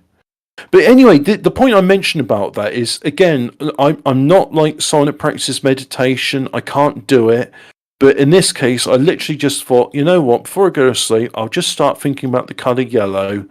I don't know why I thought of yellow. I just thought I like the colour yellow. I'm going to think about yellow. And I did, and very lucid dreaming. Occasionally I have lucid dreams, but they sort of very quickly go back into non-lucidity. But I found it was a very unusual dream. And again, that was Project Sunbeam. Is it Sunbeam? Sunstreak. I keep calling it Sunbeam. I want it to be a Sunbeam, but it's not a Sunbeam. Project Sunstreak, also known as psychoenergetics. Psychoenergetics is defined as shown here and is broadly subdivided into two classes. I need to make. Do you want to know what the psychology of colour yellow is, Hobbit? Oh, go on.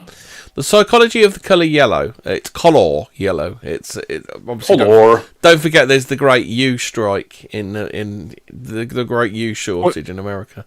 One of the stipulations of the Lend-Lease program is that they had to give up the letter U in exchange for us paying back the Lend-Lease loan for the next 80 years. I think we paid it off in 2015. So the vibrant hue of yellow... sorry, I'm mistaking it. In 2015, we paid off the loan to the slave merchants for emancipating all the slaves and sending them to Sierra Leone. Yeah. So, hey, former slaves, you're very welcome. We took out a fucking massive loan, which took us hundreds of years to pay off so that you could be free. You're very welcome. The vibrant hue of yellow has remarkable effects on the human psyche, listing a broad spectrum of emotions and behaviours. Yellow is mentally activating, psychologically stimulating,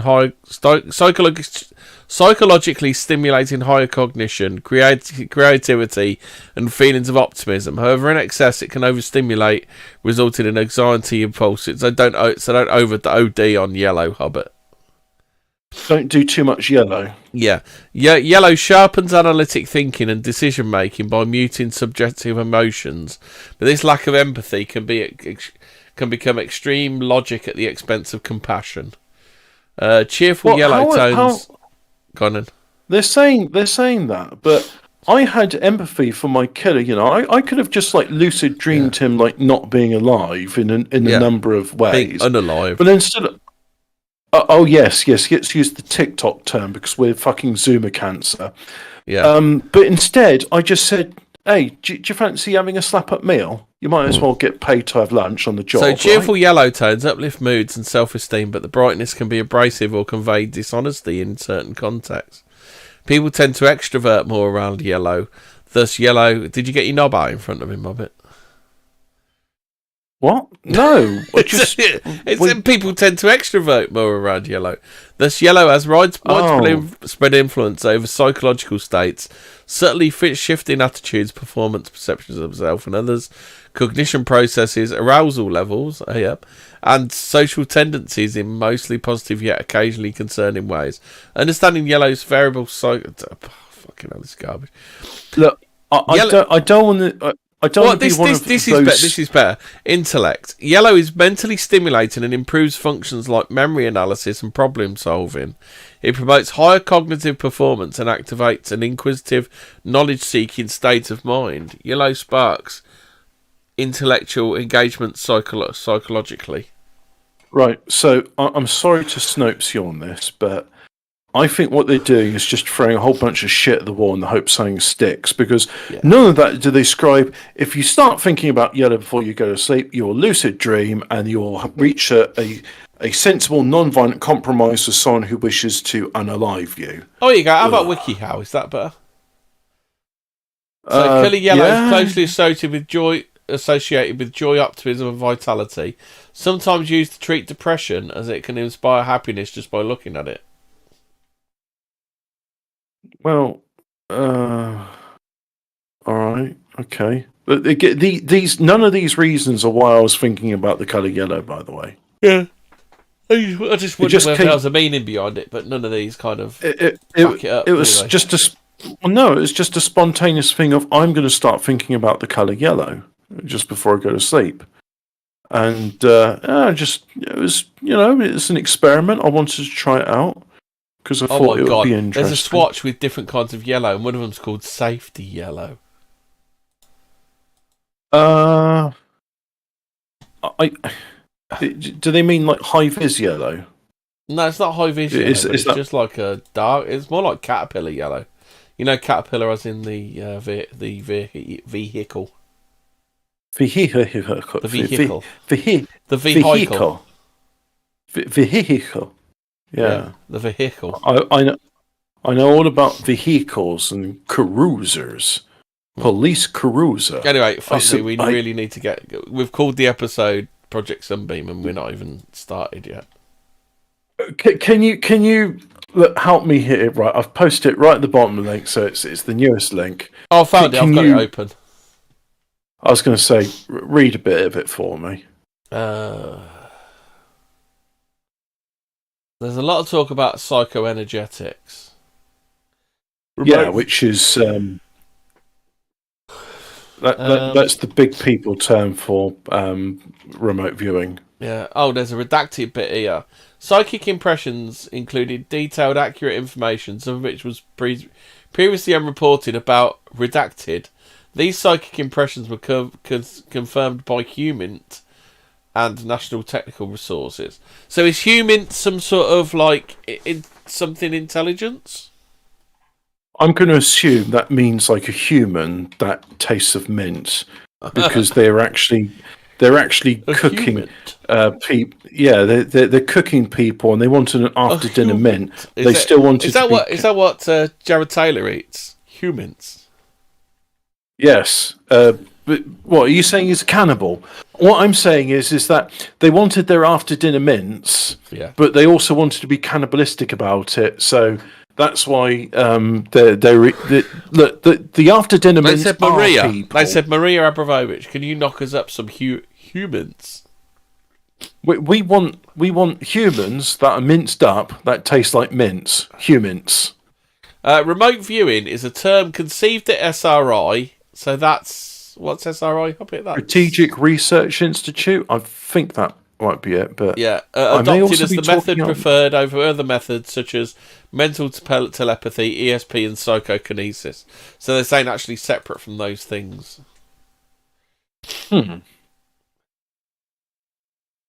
So in 1972, US Army Surgeon General, working with the DIA, published studies of Soviet block work in psychoenergetics. Don't forget, it's really 10 o'clock nearly now. No, we've gone forward in time, so this would have been 8 o'clock previously. Oh, would it? Oh, God, it feels like 10 o'clock. I know what you mean. It's got dark fast, hasn't it? Yeah. So, in 1976, the Missile Intel Agency expressed interest in the replication of Soviet work. Nice. SRI. In the 1970s, 1977, US Missile Intel Agency awarded contract to SRI for program to study RV. That's not recreational vehicles. When they say Intel inside, is that like their slogan for the bunker busters? Yeah, probably. Intel missile inside. Yeah. Intel inside. Yep. Also in 1977, US missile... Oh, yeah. US AINSCOM, whatever that is. USA INSCOM, I think it's USA INSCOM, established project with Gondola Wish, which is capitalised, I don't know what Gondola Wish is, under DC SOPS Humint. There's a lot of... Human mints. Project Gondola Wish. Purpose, to integrate the Soviet and Eastern psychoenergetic intelligence collection thread into all source operations, OPSEC, and support scenario. Location, Fort Meade, MD. Oh, that's why I did my gap year. Yeah. Gap year. What else we got? Project Grill Flame? I just want to grill, man. Leave me alone. Yeah, just let me grill. To use remote viewing as a collection method. Fort Meade, MD, again. Gondola Wish starts Project Grill Frame. Personnel selected and training initiated. This is 1978. It's a bit annoying. It's ain't a great document, is it? That's the problem with the CIA stuff. It's kind of sort of done in a way that unless you got their references, you don't really know what they're talking about. So it's like, oh, guys, we got the truth, and it's like, here's the truth, and it's like, hey, I can't do anything with this bullshit. The fuck does any of it mean? So Project Grill Flame, the first mission was tasked on the 4th of September 79 to locate a missing Navy aircraft. Now we're getting somewhere. Oh, you like this one, do you? Well, I just think it's like, look, here's like an actual test example of it's not just like, oh, can you remote view into what Mars looked like millions of years ago? Or some other stuff which we can't verify. No, here's a case of look, we know it's somewhere in this area. Can you tell us where it is? So, can you describe what's around? First mission tasked, 4th September 1979. Locate missing Navy aircraft. Aircraft was located physically in the target area. Psychically, well, aircraft was located psychically. I thought that was a weird spelling. In the target area. Within 15 miles of the actual crash site. Of the target area. Yeah. Yeah. James Randi would have been very pleased to know that it was in the target area. Based on these results, INSCOM was tasked to work Grill Flame personnel against additional operational targets. Oh, God, I'm knackered. These taskings forced the premature halt to the initial training phases. By December 1979, Project Grillflame was committed to operations. So this is redacted. So then redacted. The Gale Committee, an independent investigative body, was formed. The Gale Committee's final report was issued in December 1979. So they only really did this for about 3 months then, actually, physically. Huh. Ah, well, that's what they claim, right? Because, yeah. Well, it's obviously Grillflame only ran, unless Grillflame was just like an initial, like the test to prove that it's like a proof of concept kind of thing. And then when it officially went on, they'll be like, all right, well, this project, which we're not going to name, we'll just keep that redacted. February 1981, ASCI, ASCII, I know that's AXI, transferred Grillflame management to INSCOM. The director, DIA, and the army... What's DIA? I wish I detective... no, I don't... Can you do some Googling? I bet. I can't because Google doesn't work anymore, remember. Other search engines are available, Hobbit. Defense Intelligence Agency. Okay. So what is ACSI? What is ACSI? American Customer Satisfaction Index. Maybe not. What's INSCOM then? INSCOM. Yeah, INSCOM. United States Army Intelligence and Security Command. Okay, right. So we know the runners and riders are now. So DIA. It'd be nice if they had a glossary of terms with this, wouldn't it? Yeah. This is the idea, isn't it? DIA/INSCOM MOU. I don't know what fucking MOU. Set roles. Defense Intelligence Agency. Threat countermeasures use established psychics, primarily through SRI contracts. US Army INSCOM is to apply remote reviewing program, use to assign personnel, and contract to enhance capability. So, do you want to hazard a guess as to what that means? Because to me, it just sounds like, yeah, this works. So we're now saying you're that's what they're saying. So this works. Now we're putting it into practice. Into practice. These are the two agencies' roles. This is what they've got to do.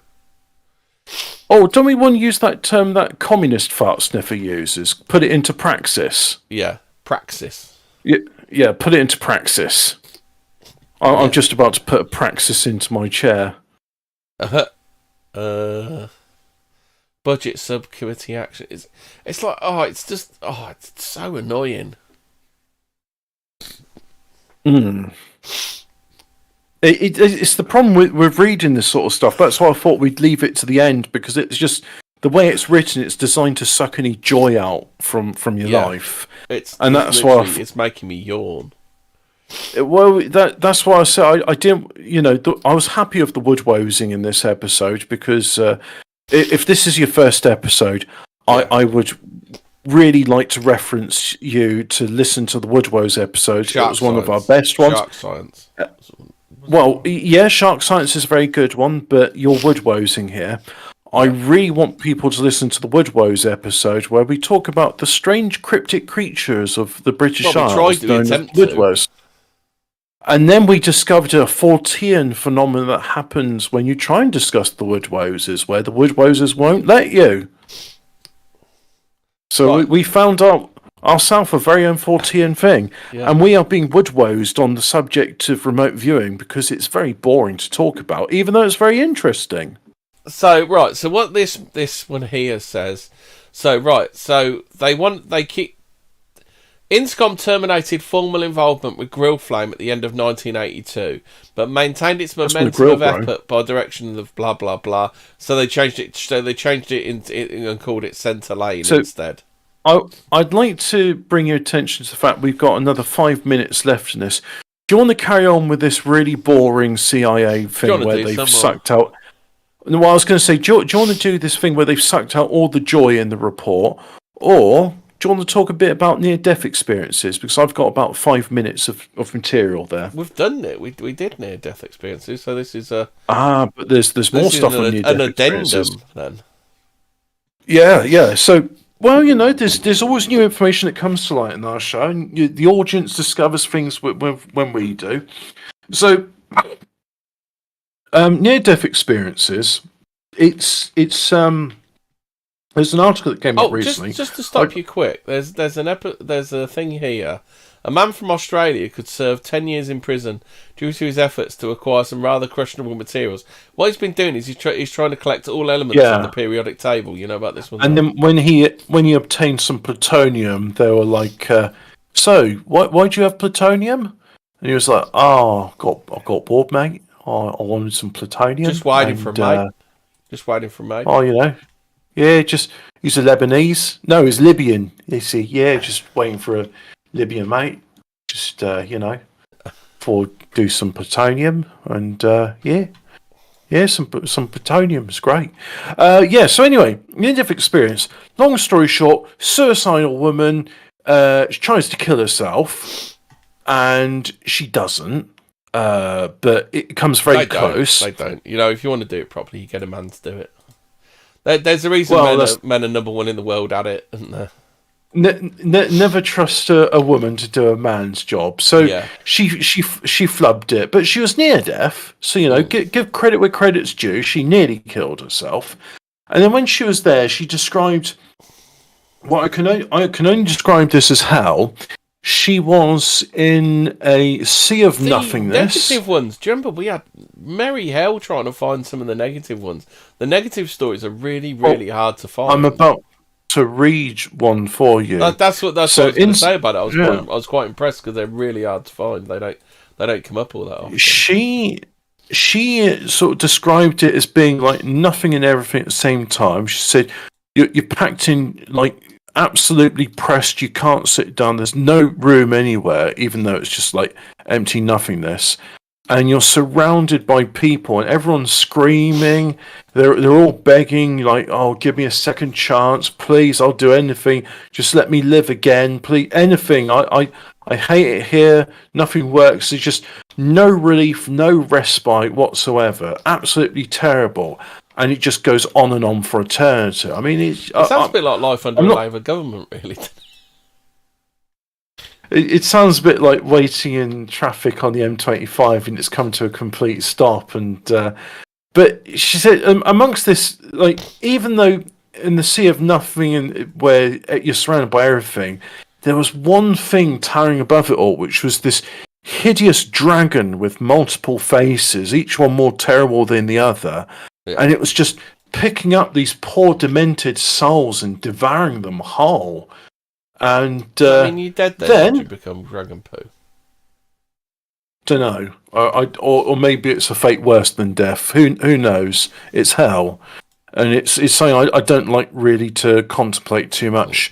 So she's there, and she's okay. Then so you're in hell. You know whatever your torture is for the rest of eternity. Surely it's going to get boring at some point, isn't it? One would hope. You're not going to be in a constant state of like shitting yourself, are you? Eventually, it's going to become tedious, isn't it?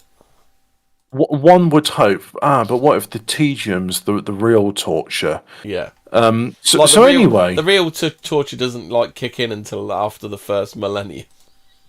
The real torture is imagine living in Coventry for a million years, and that was nice in comparison to what comes after. So anyway. She's like, desperately pleading, and then there's this hand which just comes up from on high with a beautiful light, and it plucks her up, and it rescues her out of all the entire sea of people there. I mentioned something about that later, actually.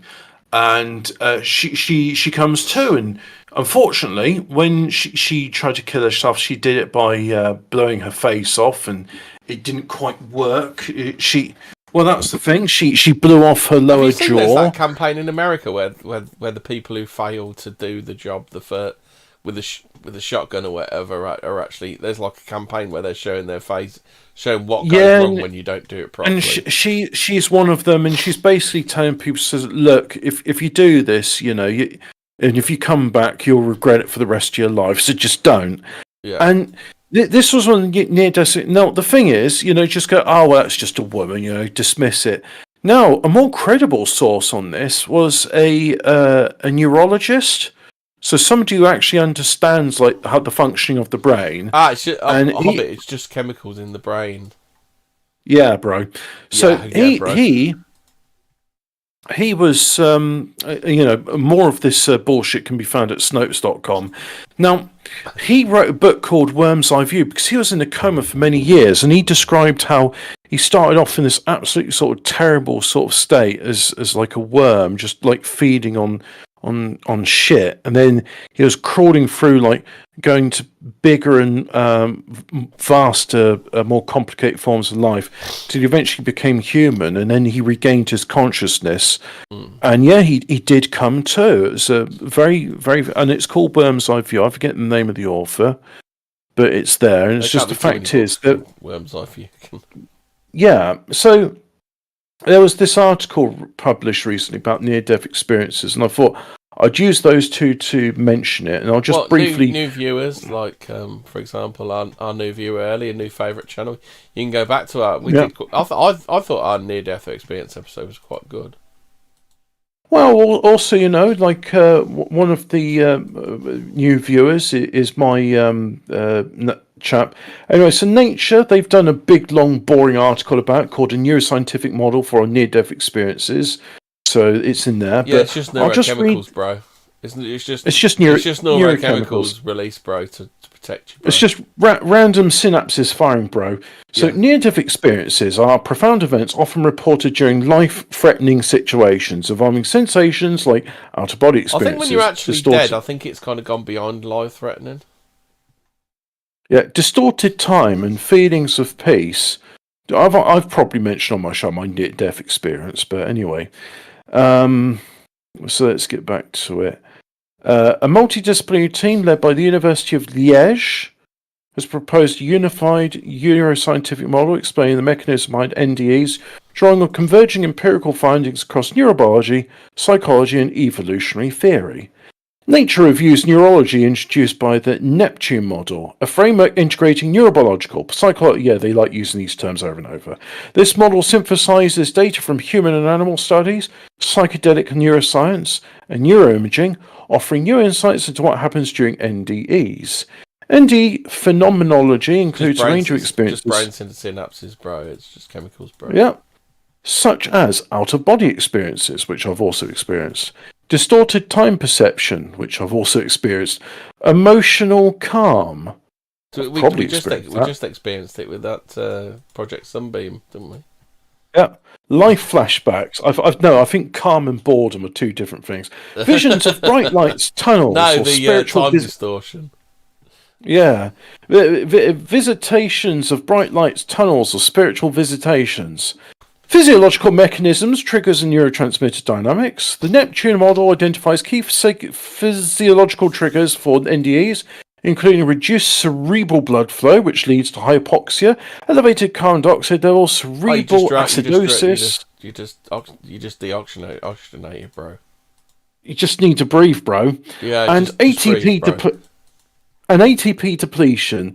These disruptions cause surges in various neurotransmitters, each playing distinct roles. Serotonin. You just run out of ATP, bro. That's all, bro. Yeah. Serotonin linked to visual hallucinations and hyperreality. Yeah. Through five. You recently discovered the phrase physog, didn't you? Oh yeah, physog is actually it's based on physog. That word. Yeah.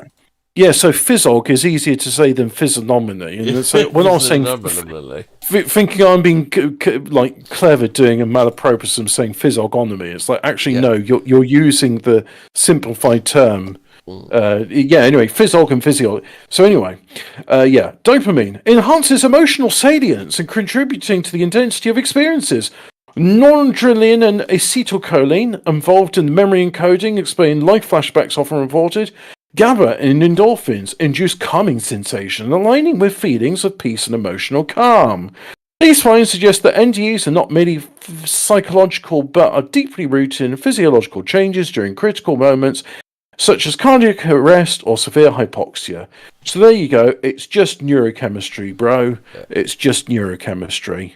You just need to breathe a bit more. Dom says dreams can come true. Gabrielle said so, and I believe her because she's a pirate. Is she? Yeah. She got the eye patch. Yeah. Oh, I thought she was a Danger Mouse fan. I thought, hey, cool. There's this singer, and she likes Danger Mouse. Baron Greenback. Do you remember his Italian sidekick who used to go, Cici Baroni? Isn't that Penfold? No, Baron Greenback's sidekick. The Crow. Oh. He used to go, Cici Baron. No. Baroni. I got to admit, I don't remember much of Danger David Mouse. Jason used to do most of the voices, didn't he? It was David Jason and Terry Scott was Penfold. That explains it. Yeah, he does sound a lot like David Jones. David Jones's locker. Anyway, I think we can put this one in the locker now. Yeah, we done. Go away, everybody. Short and sweet. Bye. Oh, stay spooky. Or not, it's just neurochemicals